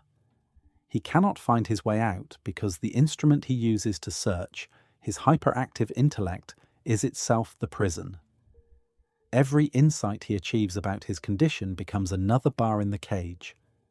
Every act of self-criticism becomes another turn of the spiral. This is Prelest in its purest form. The spiritual faculty itself has been captured and turned against its proper function. Climacus described this dynamic with clinical precision. The person in Prelest takes the symptoms of the disease as signs of health. The underground man's relentless self-examination feels to him like honesty. But genuine honesty, the fathers would insist, requires the ability to see oneself from the outside, from the perspective of the other, from the perspective of God. This is exactly what the underground man cannot do. He is sealed within himself, incapable of the ecstasy, the standing outside oneself that genuine self-knowledge requires. Dmitry Karamazov offers the counter-image, the movement toward genuine theosis. Dmitri is not a spiritual man in any conventional sense. He is passionate, violent, excessive, driven by desires he cannot control. But unlike Ivan and the underground man, Dmitri does not mistake his condition for something it is not. He knows he is in the grip of forces larger than his will. He knows he is capable of both the loftiest beauty and the most degraded sensuality. And this honest awareness of his own division, this refusal to pretend that he has resolved contradictions he has not, is, paradoxically, the beginning of genuine spiritual progress. Gregory of Nyssa taught that the first step toward God is the recognition that one is distant from God. The soul that knows its own poverty is already moving in the right direction because it has stopped pretending to be rich. Dimitri's anguished confession to Alyosha about the conflict between the ideal of the Madonna and the ideal of Sodom is not, in the patristic reading, evidence of his spiritual failure. It is evidence of his spiritual honesty. He sees both poles of his nature with terrible clarity. He does not rationalize the sensual as the spiritual, as the person in Prelest would. He does not construct an intellectual justification for his excesses, as Ivan does. He simply confesses. He lays his divided heart open before his brother and before God, and in that act of openness, the fathers would recognize the beginning of metanoia, not yet transformation, but the clearing of the ground on which transformation can occur. The fathers use the phrase penthos, compunction or godly sorrow, to describe the emotional quality of this clearing. Penthos is not guilt in the legal sense. It is not the anxiety of a debtor who fears punishment. It is the grief of a soul that has seen, even for a moment, the beauty it was made for, and the distance it has travelled from that beauty. Dimitri's tears are penthos. His anguished awareness of the conflict between the Madonna and Sodom is penthos. His dream of the crying babe, which pierces him to the core with a grief that is also somehow the beginning of joy, is penthos at its purest. Climacus wrote that penthos is the door to the spiritual life, the crack through which light enters a darkened room. Dimitri is cracked open, and through that crack the light has begun to enter. Dimitri's dream of the crying babe, which comes to him during his imprisonment, is the moment when theosis begins to take hold. He dreams of a burned village, of starving peasant women holding a crying infant, and he is overwhelmed by a question. Why are they so poor? Why is that babe crying? Why is the steppe so bare? He awakens with tears on his face and a new resolution. He will go to Siberia. He will suffer. He will sing a hymn to God from underground. This is not resignation. It is the first movement of a soul that has been broken open by compassion, the authentic compassion that Ivan's intellect could only simulate. Dimitri's compassion leads not to a philosophical position, but to a willingness to suffer, to enter into the suffering of the world, to accept his own undeserved punishment as a participation in the suffering that is everywhere, and that calls out for love rather than explanation. The two paths, Theosis and Prelest, are not fixed and permanent. This is a crucial point in the patristic understanding of the human person. No soul is beyond redemption. No soul is guaranteed salvation. The journey is always ongoing, always capable of reversal or acceleration. Ivan may yet find his way through breakdown to genuine repentance. Dimitri may yet fall back into his old patterns of violence and excess. The openness of the outcome is not a flaw in Dostoevsky's art. It is a reflection of the father's teaching that freedom is the permanent condition of the human person, that the soul is always choosing, always in motion, always capable of turning toward or away from the light. Gregory of Nyssa's infinite mountain has no summit from which one cannot fall, and no depth from which one cannot begin to climb. The direction matters more than the position. A soul moving upward from the very bottom is closer to God, in the patristic sense, than a soul at a great height that has begun to turn away. This dynamic explains one of the most distinctive features of Dostoevsky's moral universe: his consistent sympathy for sinners who know they are sinning over moralists who believe they are righteous. Grushenka, the supposedly fallen woman of the Brothers Karamazov, shows more genuine spiritual vitality than many of the respectable characters who look down on her, because she has no illusions about her own condition. She knows what she is. She does not pretend to be holy. And this honest self-assessment, this freedom from Prelest, makes her available for the kind of encounter with grace that transforms. When she shares an onion with Alyosha, when she shows him simple human kindness at the moment of his deepest crisis, she is acting from a place of spiritual poverty that is, in Gregory of Nyssa's terms, already the beginning of the ascent. She is not climbing toward God by proving her worthiness. She is simply standing where she is, with empty hands, and discovering that God has come to meet her there. The Theosis Prelest framework thus provides what secular readings of Dostoevsky cannot: a precise diagnostic language for distinguishing authentic spiritual transformation from its sophisticated counterfeits. When Dostoevsky's characters move toward genuine change, they move through humility, honesty about their own condition, and openness to the other. When they move toward destruction, they move through intellectual pride, the construction of systems that place their own judgment above the mystery of existence, and the closure of the self against any truth that threatens the ego's dominion. The patristic tradition mapped these two movements with the care of physicians who knew that the difference between medicine and poison is often a matter of direction rather than substance. The same passion that leads Dmitri toward theosis could, if turned inward, become the narcissistic self-regard of the underground man. The same intellectual brilliance that traps Ivan in Prelest could, if turned toward the mystery of God, become the profound theological insight of a Gregory or a Maximus. The substance is the same. The orientation makes all the difference.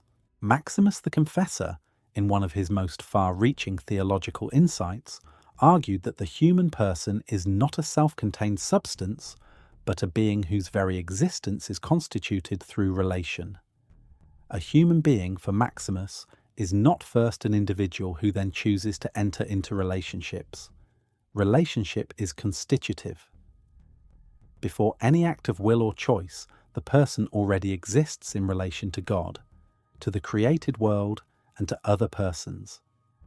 Strip away all these relations, and you do not find a pure, isolated self underneath. You find nothing. Personhood is relational all the way down. This understanding, which Maximus developed through his reading of the Cappadocian Fathers and their theology of the Trinity, has consequences that reach far beyond abstract metaphysics. It means that isolation is not merely unpleasant, it is ontologically destructive. A person cut off from all relation is not simply lonely. They are ceasing to be a person. They are losing the very ground of their existence. And communion, the free and loving encounter between persons, is not merely desirable. It is the condition under which persons become what they are meant to be. The Orthodox theological tradition gave this vision of communal personhood a name: Sobornost. The word comes from the Russian Sobor, which means both a cathedral and an assembly or council.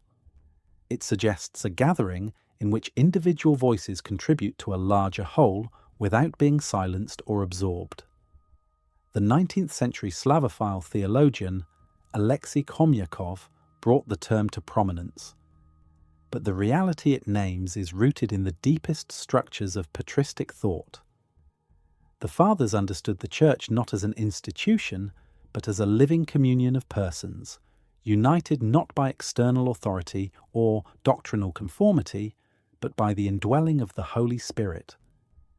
This communion is modelled on the Trinity itself, three persons, fully distinct, sharing one divine life, their unity constituted entirely by love. Sobornost is the Trinitarian pattern extended to the human community, a unity in which diversity is not merely tolerated, but essential, in which each person's unique voice and unique perspective are necessary for the fullness of the whole. This theology of relational personhood differs significantly from the Western philosophical tradition that has dominated modern thought. In the West, from Descartes through Kant to the liberal political tradition, the individual is typically understood as a self-contained rational agent who enters into relationships by choice. First, there is the individual with their inherent rights and rational autonomy. Then there are the relationships which the individual freely constructs. The Eastern patristic tradition inverts this order. First there is relation. First there is the communion of persons, modelled on the Trinity. The individual emerges from communion, is sustained by communion, and finds their fullest expression in communion.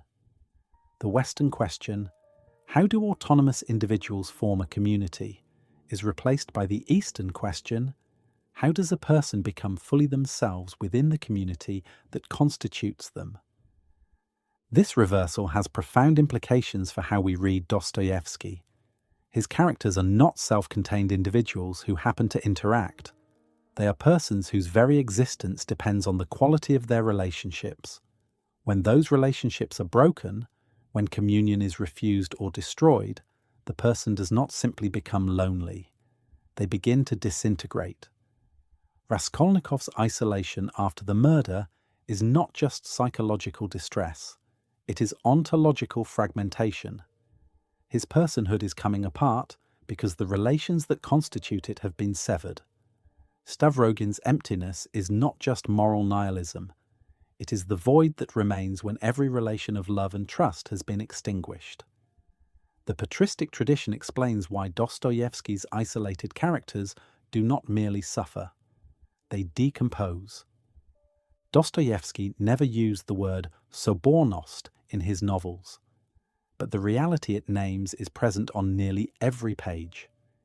His fiction is structured around the encounter between persons, the moment when one soul opens to another and something transformative occurs. These encounters are not merely plot devices or psychological events. Read through the patristic lens, they are sacramental. They are the points at which the Trinitarian pattern of persons in relation becomes visible in human life. Consider the scene in which Zosima bows before Dmitri at the beginning of the Brothers Karamazov. The family has gathered in Zosima's cell for what is supposed to be a mediation of their disputes, but the meeting devolves into farce and recrimination. Fyodor Pavlovich raves.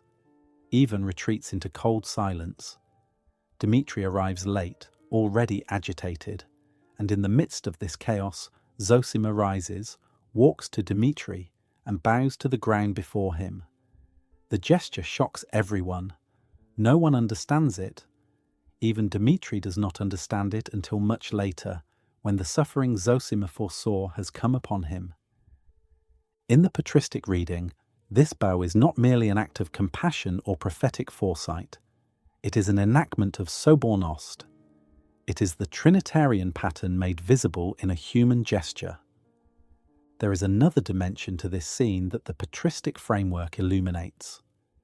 Zosima's bow is also an act of seeing. The Fathers wrote extensively about spiritual sight, the capacity to perceive the divine image in another person, to see through the masks of social convention and self-presentation to the reality beneath.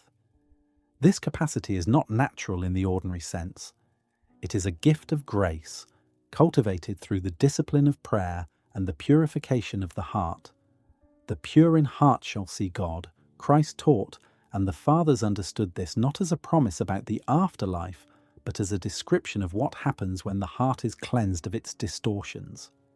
It begins to see what was always there, the presence of God in every person, the divine image shining through even the most degraded exterior. This theology of seeing transforms the meaning of Dostoevsky's most powerful scenes of human encounter.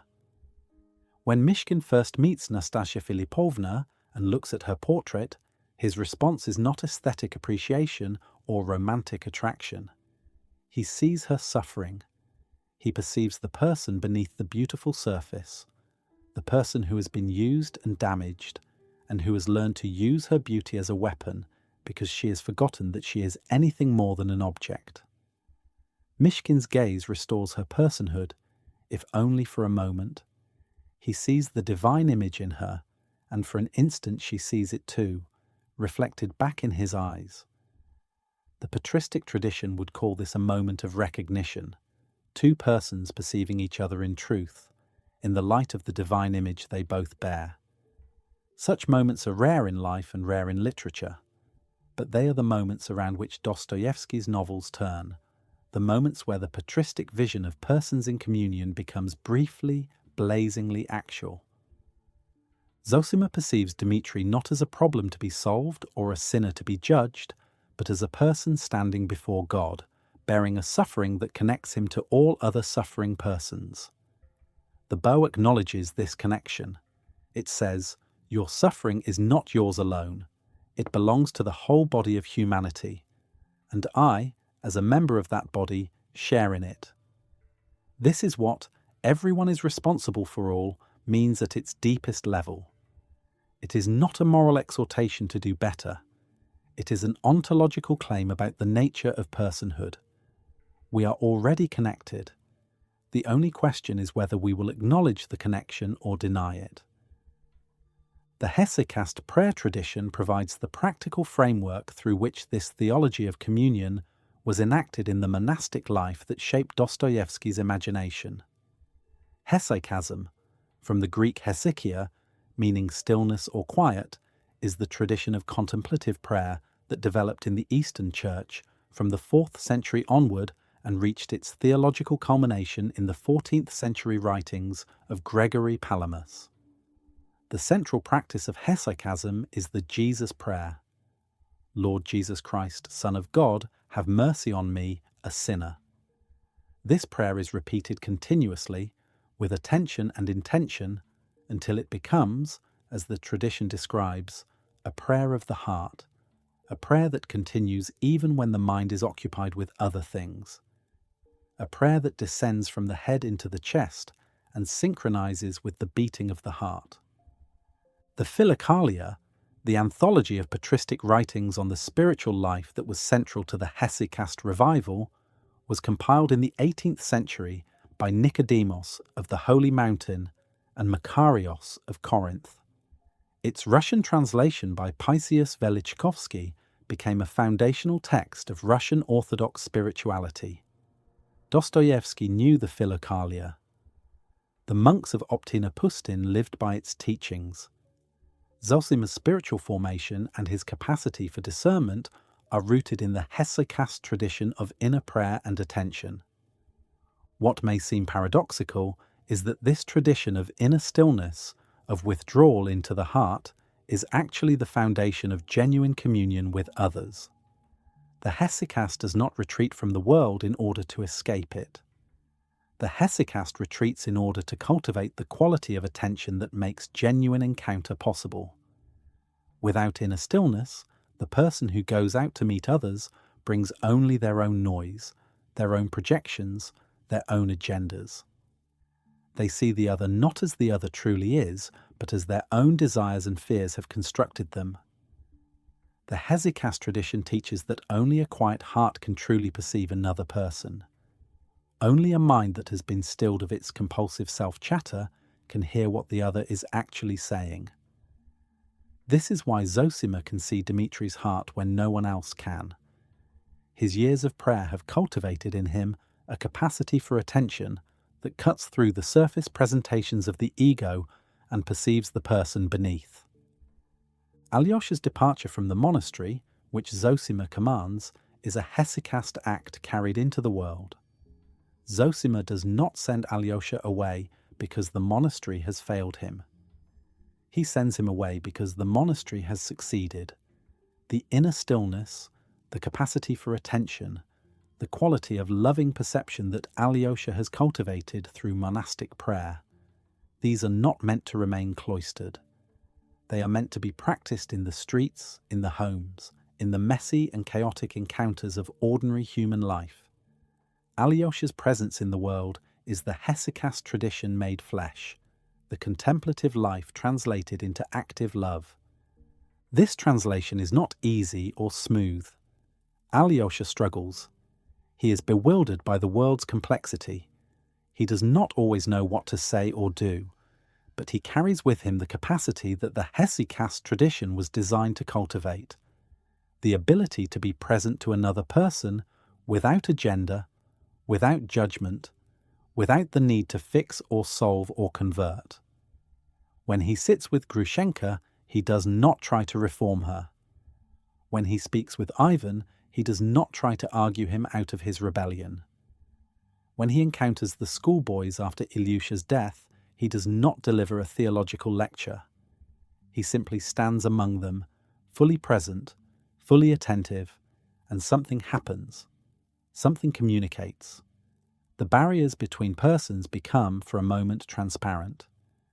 This transparency is what the patristic tradition calls communion. It is worth pausing to consider how different this is from the Western contemplative tradition's emphasis on individual mystical experience.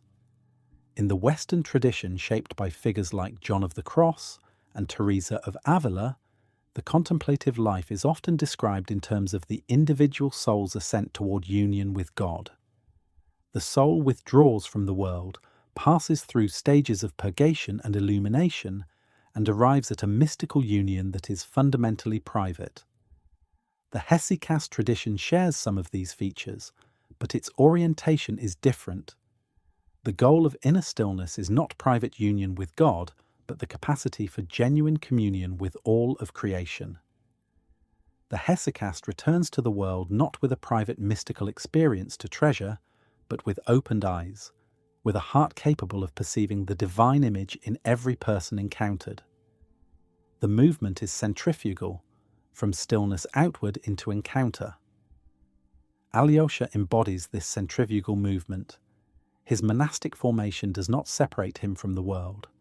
It equips him to enter the world more fully, more attentively, more lovingly.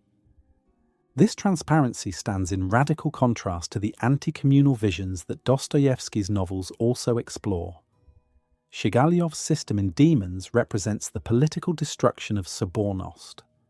Starting from unlimited freedom, Shigalyov declares, "I arrive at unlimited despotism." His system divides humanity into a small governing elite and a vast herd of identical, interchangeable labourers. Individuality is eliminated. Personal freedom is abolished. The mass is managed for its own good by those who know better. This is collectivism in its purest form, the dissolution of persons into functions, the replacement of free communion with enforced uniformity. The Grand Inquisitor's vision represents the religious destruction of Sobornost. His church provides bread, miracle, and authority in exchange for freedom and individuality. The Inquisitor claims to love the people he controls, but his love is directed at a statistical abstraction, not at real persons. He does not know them. He does not see them. He manages them.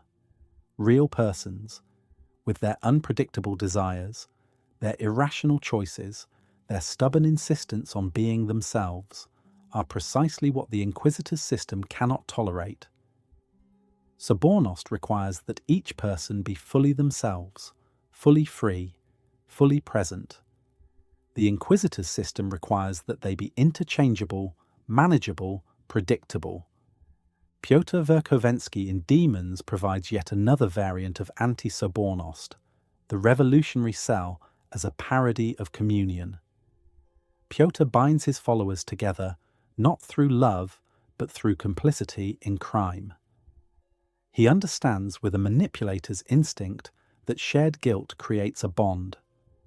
When the cell murders Shatov, every member becomes bound to every other through their participation in the act. This is a demonic mirror of the communion the Fathers described. Where Sobornost unites persons through shared love and shared responsibility freely accepted, Pyotr's cell unites them through shared guilt and shared fear. The structure is the same. The content is inverted, and the result, instead of the flourishing of persons that genuine communion produces, is the destruction of persons. Every member of the cell is diminished, compromised, trapped. They have entered into a communion that devours rather than nourishes. Dostoevsky understood that both the political and religious destructions of Sobornost share a common root: the refusal to accept the risk that genuine communion involves. Sobornost means standing before another person without armour, without control, without guarantees. It means allowing the other to be genuinely other, to say things you did not expect, to make choices you would not have made. It means accepting that the communion of persons is always fragile, always threatened, always in need of renewal through acts of love and attention. This is terrifying. The Inquisitor and Shigalyov both seek to eliminate this terror by eliminating the conditions that produce it. But in doing so, they eliminate personhood itself. The safety they offer is the safety of the grave. The controlled society of the Grand Inquisitor and the leveled society of Shigalyov are both cemeteries of the spirit, places where persons have been replaced by functions and where the unpredictable, dangerous, infinitely valuable reality of the free human person has been safely buried. Dostoevsky saw in 19th century Russia the beginning of the forces that would, in the 20th century, attempt to realize these anti-Sobornost visions on a massive scale. His prophetic insight was not primarily political, it was theological. He understood that the destruction of genuine communion between persons, whether through revolutionary collectivism or through bureaucratic management, is not merely a social problem. It is a spiritual catastrophe. It is the systematic uprooting of the conditions under which theosis can occur, the replacement of the living encounter between person and person with the dead mechanism of system and function. The scene at Ilyusha's stone, which closes the Brothers Karamazov, is Dostoevsky's most sustained image of Sobornost in action. Alyosha stands with the schoolboys at the funeral of their friend. He does not deliver a systematic theology of communion. He speaks simply, from the heart, about the importance of remembering Ilyusha, about the power of a good memory, about the way a single act of kindness can sustain a person through years of darkness. And the boys respond.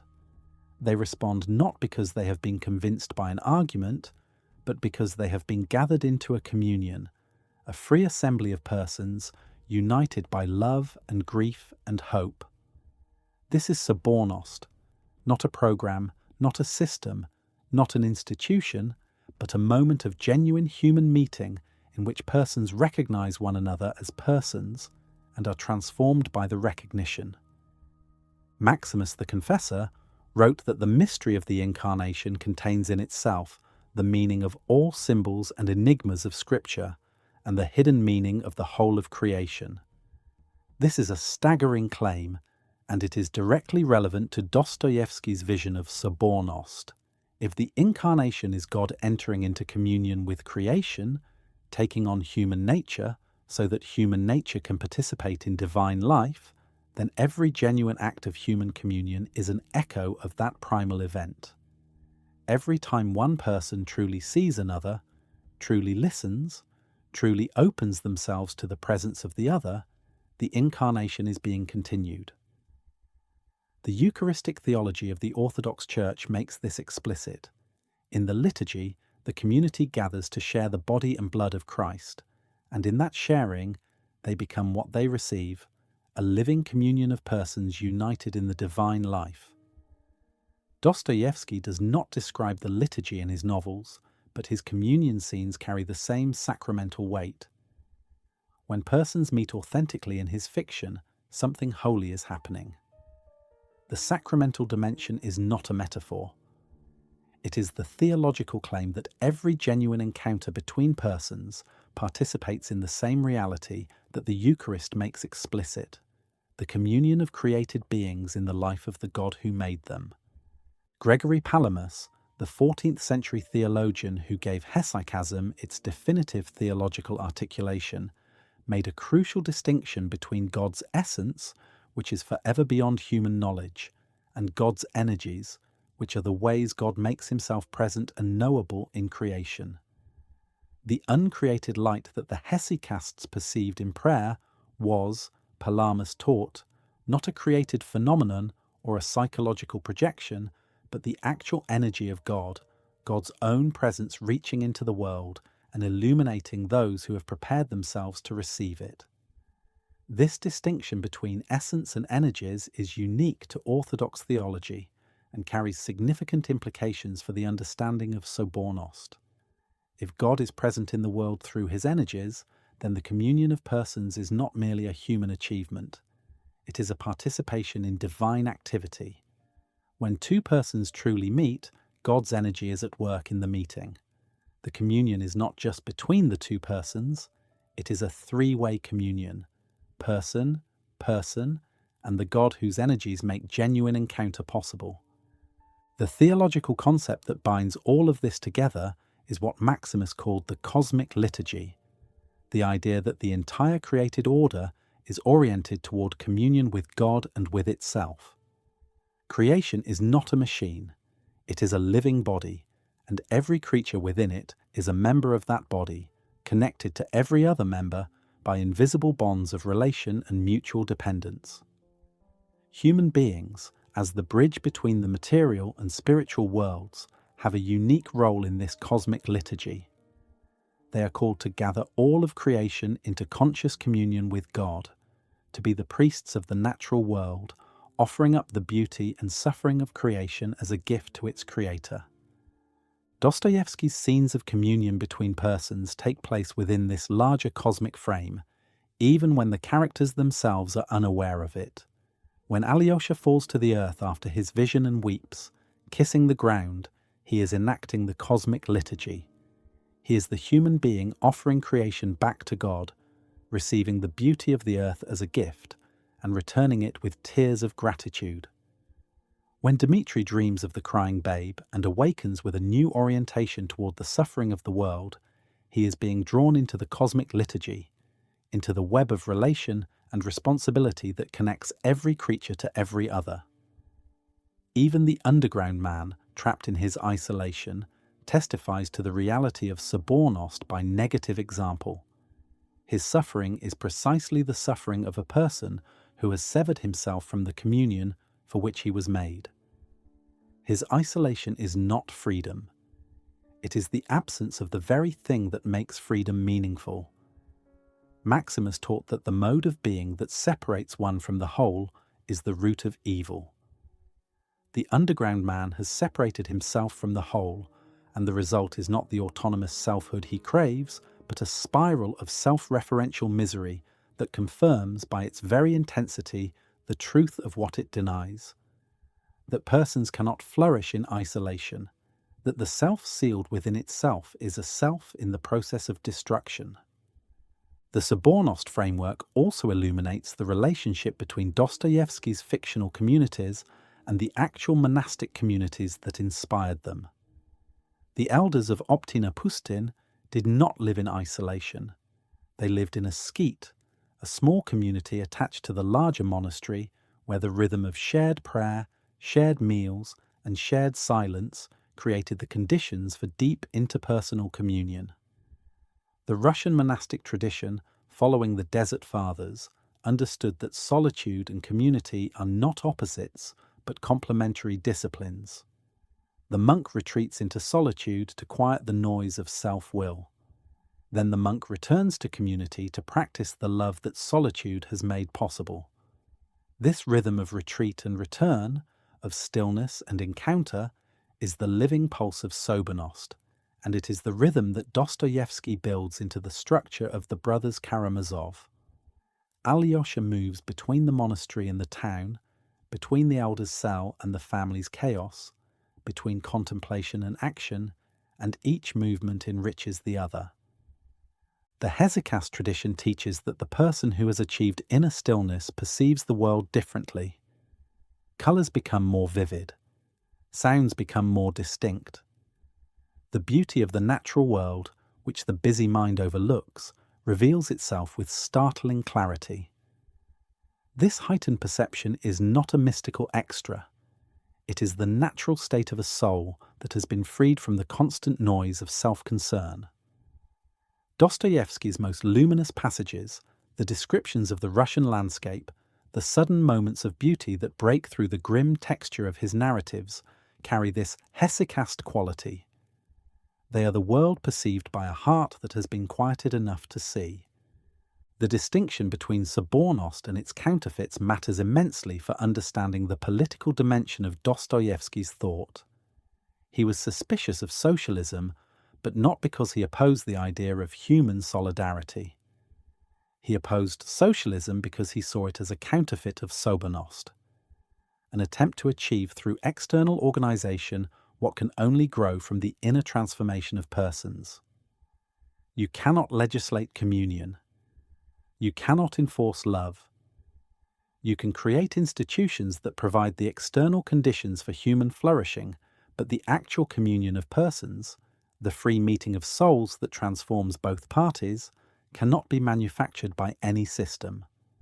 It can only be cultivated, slowly and patiently, through the kind of inner work that the hesychast tradition describes, and through the concrete acts of love and attention that Zosima teaches. This is not a reactionary position, though it has sometimes been read that way. It is a theological claim about the order of transformation. The Fathers consistently taught that the renewal of society begins with the renewal of the person. Not because individual change is sufficient by itself, but because genuine social transformation requires persons capable of genuine communion, and such persons can only be formed through the long discipline of prayer, self-knowledge, and kenotic love. Alyosha at Ilyusha's stone is not solving a political problem. He is forming a community, and the formation happens not through ideology or organization, but through the simple, radical act of being fully present to each person in the circle, and inviting them to be fully present to one another. The Sobornost reading also illuminates one of the most distinctive and puzzling features of Dostoevsky's narrative art, the confession scene. His novels are full of moments where one character pours out their heart to another, often at great length, often with startling intimacy, often to a person they barely know. Raskolnikov confesses to Sonia. Ivan tells Alyosha about his rebellion and the Grand Inquisitor. Dmitri confesses his inner torment to Alyosha. Stavrogin attempts to confess to Tikhon. These scenes are not merely psychological, they are liturgical. In the Orthodox sacrament of confession, a person stands before the icon of Christ, in the presence of a priest who serves as witness, and speaks the truth about their condition.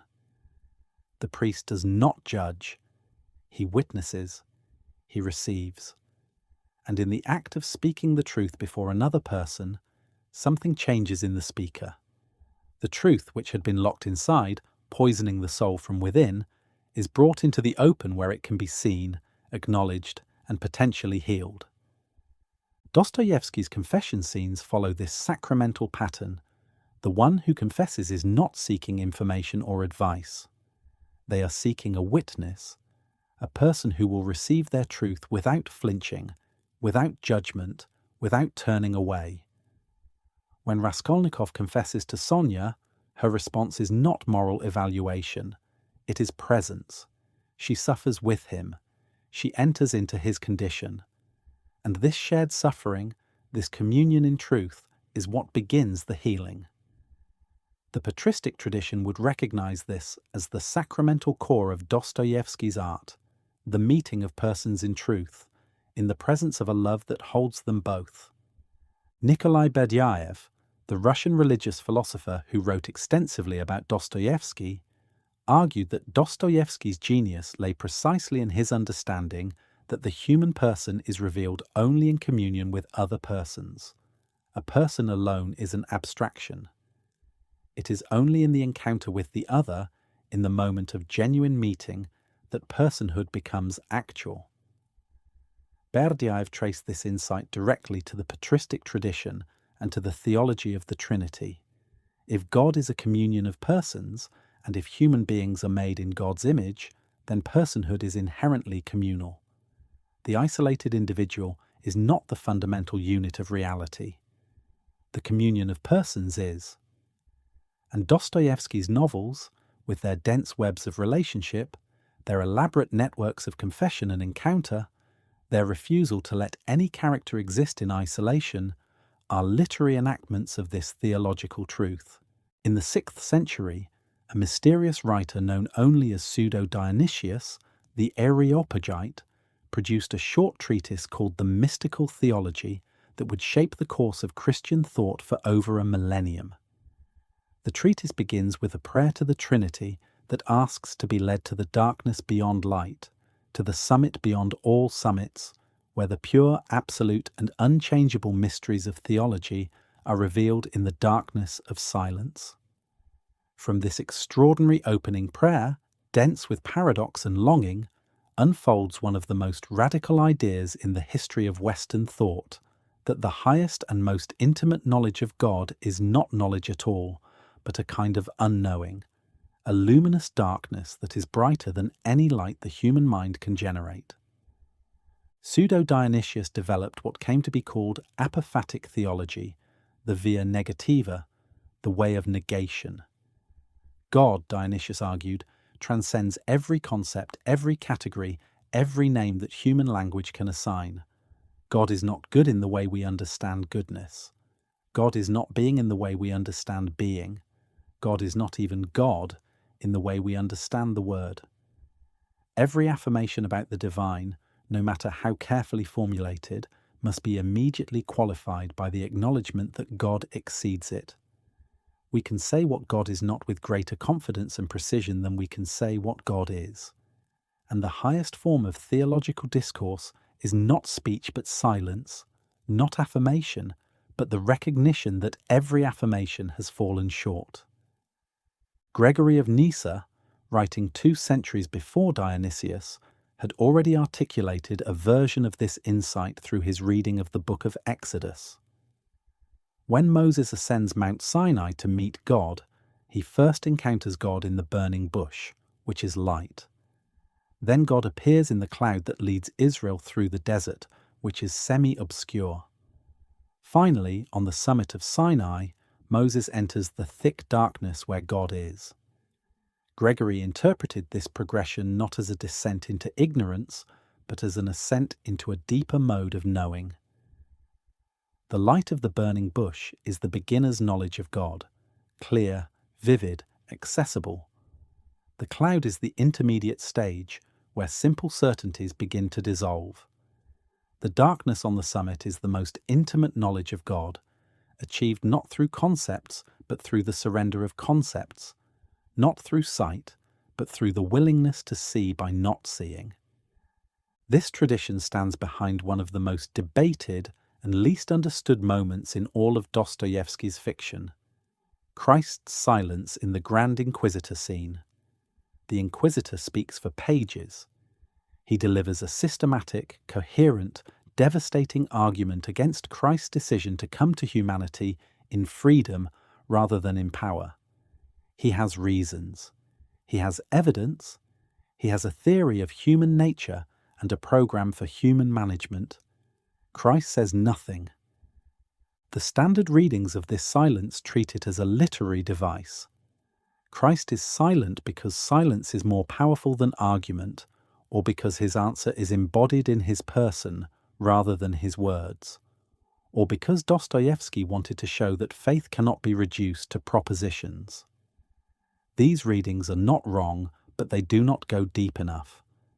The apophatic tradition reveals what is theologically at stake in the silence. Christ does not answer the Inquisitor because God cannot be contained in an answer. The Inquisitor has a system.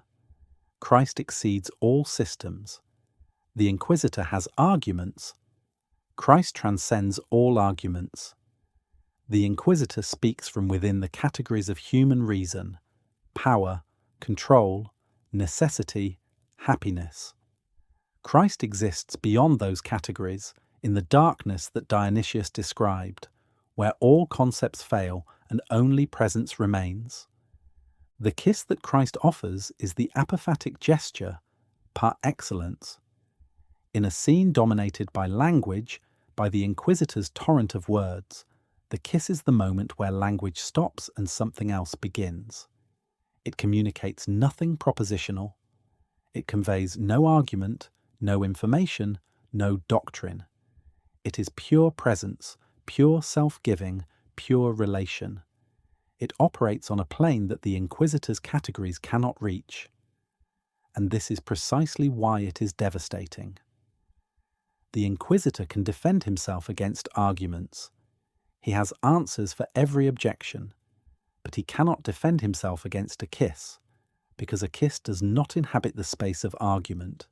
It inhabits the space of mystery, the space where the apophatic God dwells beyond all human systems of thought. The apophatic dimension of the Grand Inquisitor scene becomes even more striking when compared with other literary treatments of similar themes.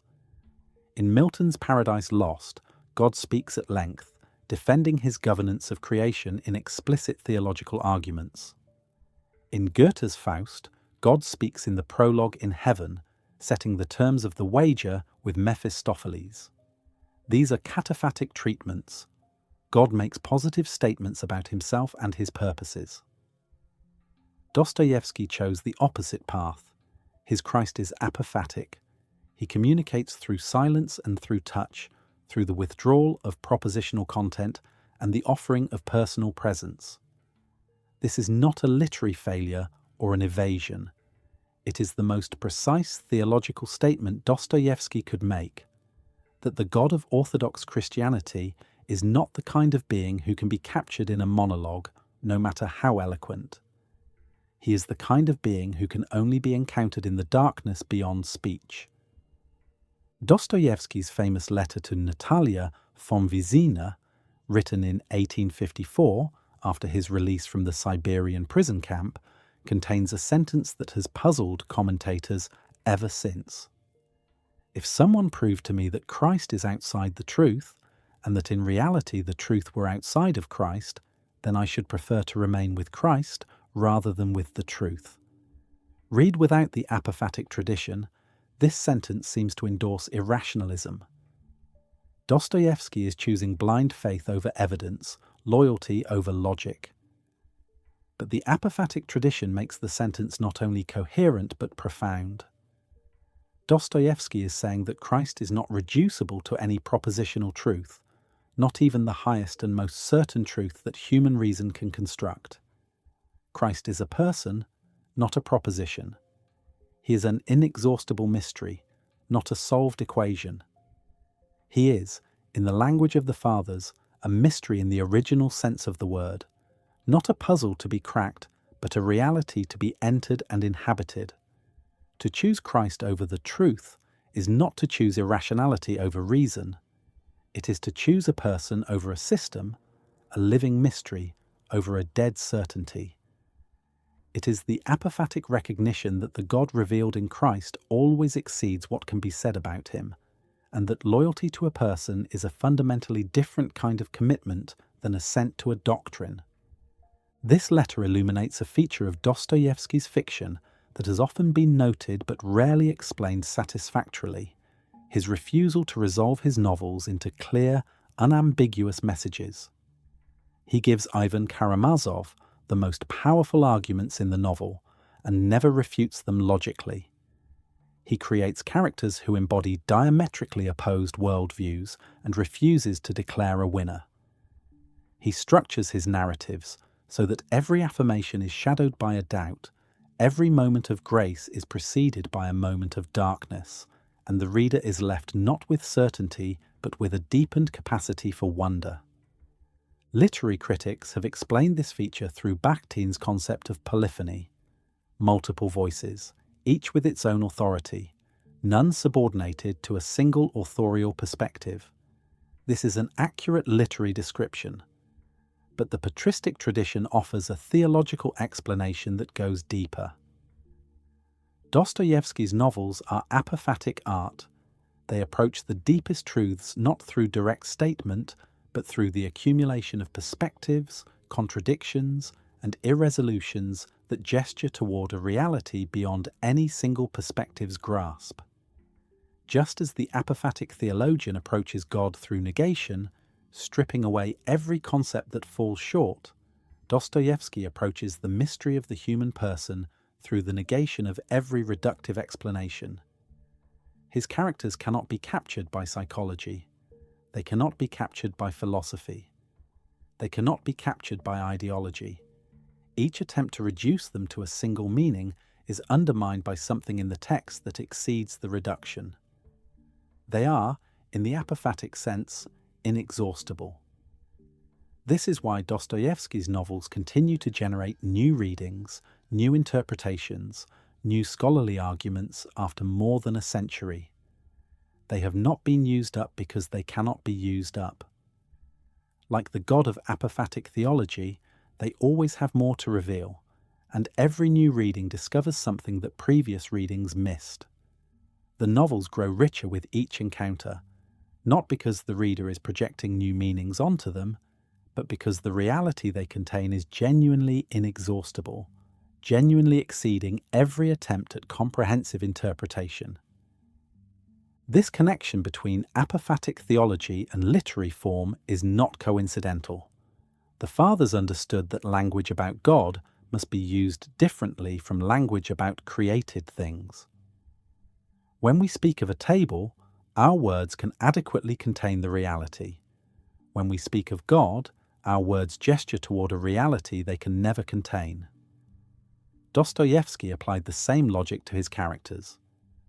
When we speak of ordinary fictional characters, our interpretive categories can adequately contain them. Raskolnikov, as the tortured intellectual who commits murder and is redeemed through love, is an adequate summary of many novels. But Raskolnikov, as Dostoevsky writes him, exceeds every summary. He is more than his crime, more than his theory, more than his redemption. He is a person, and persons like God exceed every attempt to capture them in a formula. The epilogue of Crime and Punishment enacts the apophatic principle with particular clarity. After nearly 500 pages of psychological and moral analysis, after tracing every twist and turn of Raskolnikov's inner torment, the novel arrives at the moment of genuine transformation, the moment when Raskolnikov's heart opens to Sonia and to life. And at precisely this moment, the narrative pulls back. It does not describe the transformation. It does not explain what happens in Raskolnikov's soul. It simply tells us that a new life was beginning, and that the story of that new life would be a different story. The most important event in the novel occurs in silence, offstage, beyond the reach of the narrative voice.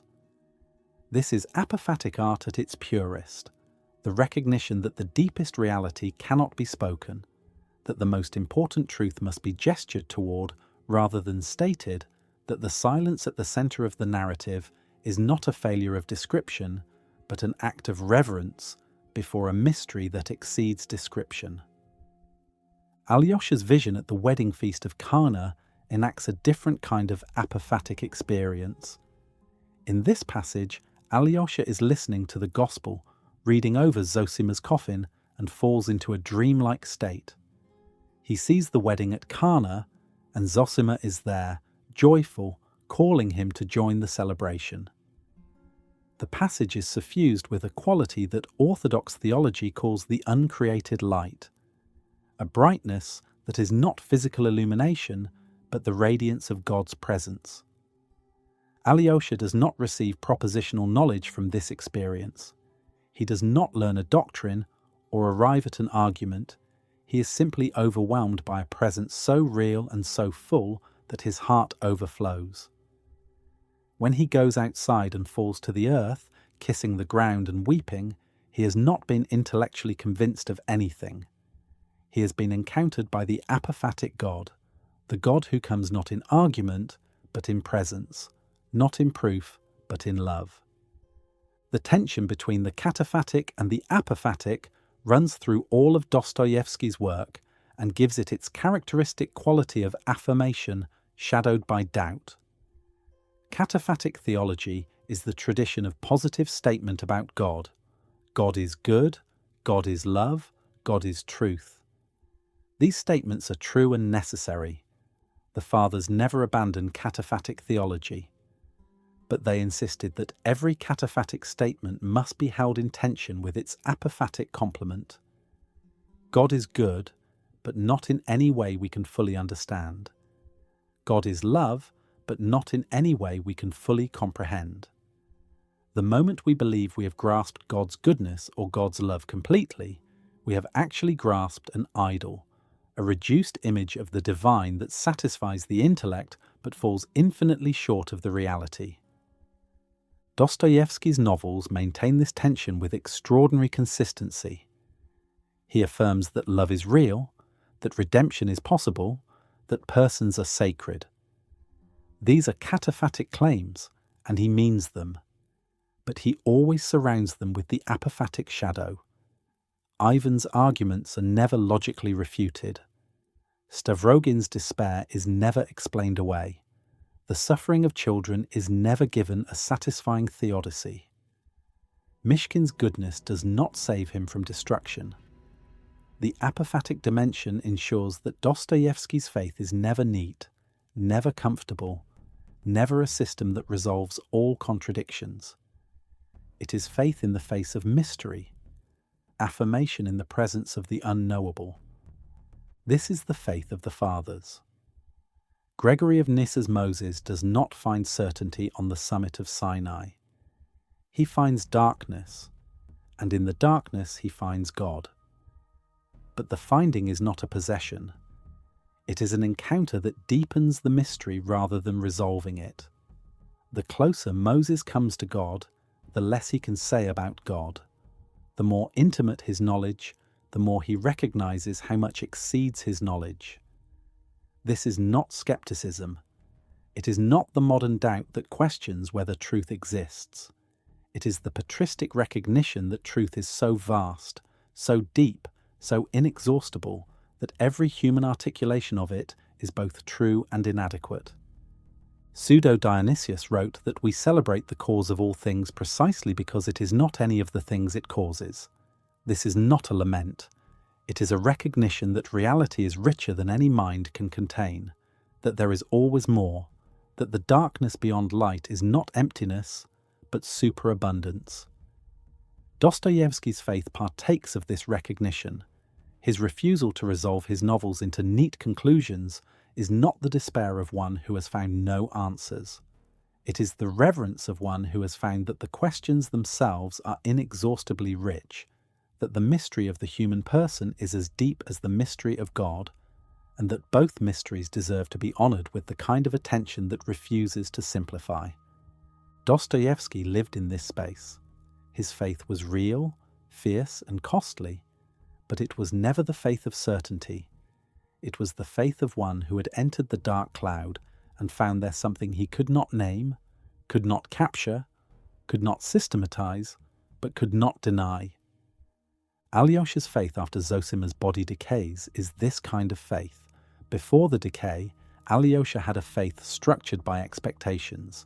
The holy elder's body would remain incorrupt, God would provide visible signs, holiness would be publicly vindicated. When these expectations are destroyed, Alyosha does not lose faith. He loses the scaffolding that had supported a faith not yet mature enough to stand on its own. What remains after the scaffolding falls is something stronger. A faith that does not need miracles because it rests on something deeper than evidence. It rests on the apophatic encounter with a God who cannot be proved, cannot be displayed, cannot be demonstrated, but who is present in the darkness as surely as in the light.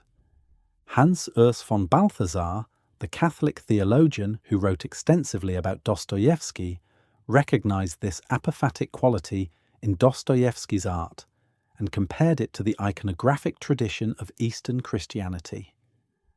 An icon is not a picture of God. It is a window through which the divine presence shines. The icon painter does not represent God. He creates the conditions under which God can be encountered. Dostoevsky's novels function in a similar way. They do not represent the truth about God or the human person. They create the conditions under which that truth can be encountered by the reader. The novel becomes a kind of verbal icon, a window opened not by gold leaf and pigment, but by language, character, and narrative. And like the icon, the novel works not through the information it contains, but through the presence it mediates. The novels themselves function as apophatic disciplines for the reader. To read Dostoevsky seriously is to be stripped of intellectual certainties. One enters the novel with clear moral categories and finds them disrupted. One enters with a theory of human nature and finds it inadequate to the complexity of the characters. One enters with confident judgments about good and evil and finds that the boundaries are porous, that the saint contains the sinner and the sinner contains the saint, that no person can be finally reduced to a verdict. This stripping away is not nihilism. It is the apophatic discipline applied to the human person. Just as the theologian strips away inadequate concepts of God to approach the reality behind them, the novel strips away inadequate concepts of the character to approach the living person behind them. The reader who emerges from a Dostoevsky novel with fewer certainties but deeper perceptions has undergone something analogous to what the contemplative undergoes in prayer. A purification of vision, a dismantling of false constructions, a clearing of the space in which genuine encounter can occur. This is not moral relativism. Dostoevsky has clear convictions about love, freedom, and the sacred worth of persons. But he presents those convictions in a way that resists the closure of systematic thought. He invites the reader into a space of not knowing that is also a space of deeper knowing, a space where the certainties of the intellect give way to the humility of the heart. Sergei Bulgakov, who moved from Marxism through idealism to Orthodox priesthood, wrote that Dostoevsky's art achieves what systematic theology cannot. It makes the mystery of the human person present rather than merely describing it. A theological treatise can explain theosis. A novel can enact it. A theological treatise can define apophatic theology. A novel can practice it. Dostoevsky's fiction does not explain the mystery of the person. It places the reader in the presence of persons who are irreducibly mysterious, whose depths cannot be sounded, whose fates cannot be predicted, whose significance cannot be exhausted. This is the apophatic principle brought to life in literary form. The closing pages of the Brothers Karamazov carry this apophatic quality. The novel does not end with a resolution. It ends with a scene of memory and promise at a child's grave, with Alyosha telling the boys to remember this moment, to hold on to it when darkness comes, to trust that a single good memory may be enough to save a person from destruction. This is not a triumphant conclusion. It is a seed planted in uncertain soil. It affirms love but does not guarantee its victory. It affirms hope but does not dispel doubt. It sends the reader forward into the unwritten sequel, into the future that Dostoevsky did not live to narrate, carrying only the fragile, tenacious, apophatic faith that love is stronger than death, that persons matter more than systems, and that the mystery at the heart of existence is not a problem to be solved, but a presence to be encountered. The patristic tradition, from Isaac the Syrian through Gregory of Nyssa, through Maximus the Confessor, through Pseudo-Dionysius, through John Climacus, forms a continuous lineage of thought about the human person, the nature of God, and the relation between them. It is a tradition that takes evil seriously without being crushed by it, that affirms the goodness of creation without ignoring its brokenness, that insists on the reality of transformation without pretending that transformation is easy. Dostoevsky drew from this tradition not a set of doctrines to illustrate, but a way of seeing the world, a theological grammar that shaped the very structure of his art. To read his novels through this grammar is to discover dimensions that secular readings cannot access. The therapeutic model of sin reveals why his characters' struggles are not primarily moral but ontological, why their suffering is not punishment but diagnosis, why their healing comes not through willpower but through love received.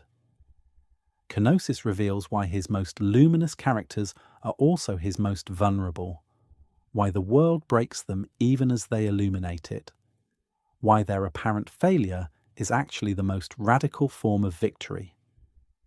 Theosis and Prelest reveal the two paths that every human being faces, the path of genuine transformation through humility and grace, and the path of spiritual delusion through pride and self-assertion.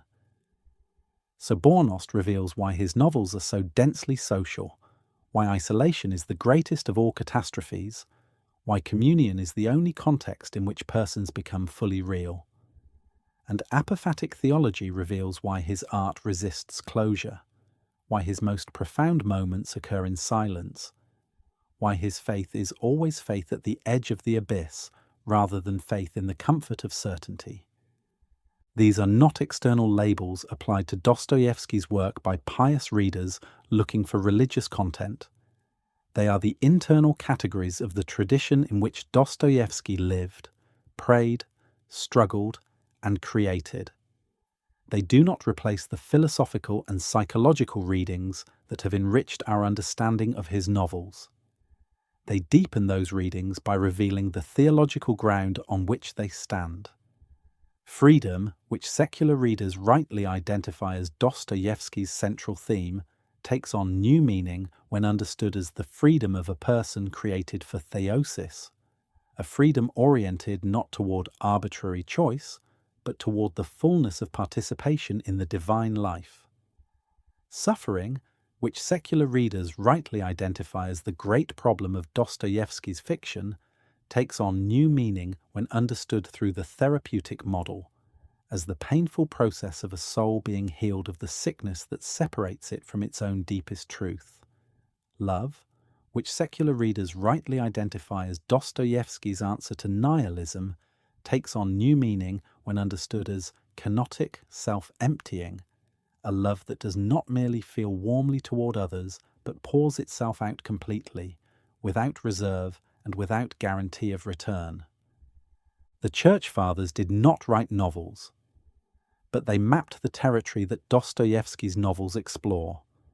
They charted the sickness and the healing, the deceptions and the awakenings, the isolations and the communions that constitute the spiritual life of the human person. Dostoevsky took their maps and transformed them into art, into characters and scenes and dialogues that bring the patristic vision to life with an immediacy and power that no theological treatise could achieve. In doing so, he did not merely illustrate the Fathers' teachings, he extended them. He showed what they look like when they are lived, struggled with, failed at, and sometimes, in moments of terrible grace, fulfilled. In this sense, Dostoevsky's novels are themselves a contribution to the patristic tradition, not a repetition of what the Fathers said, but an extension of their vision into the territory of modern consciousness, where the questions they asked are, if anything, more urgent than ever.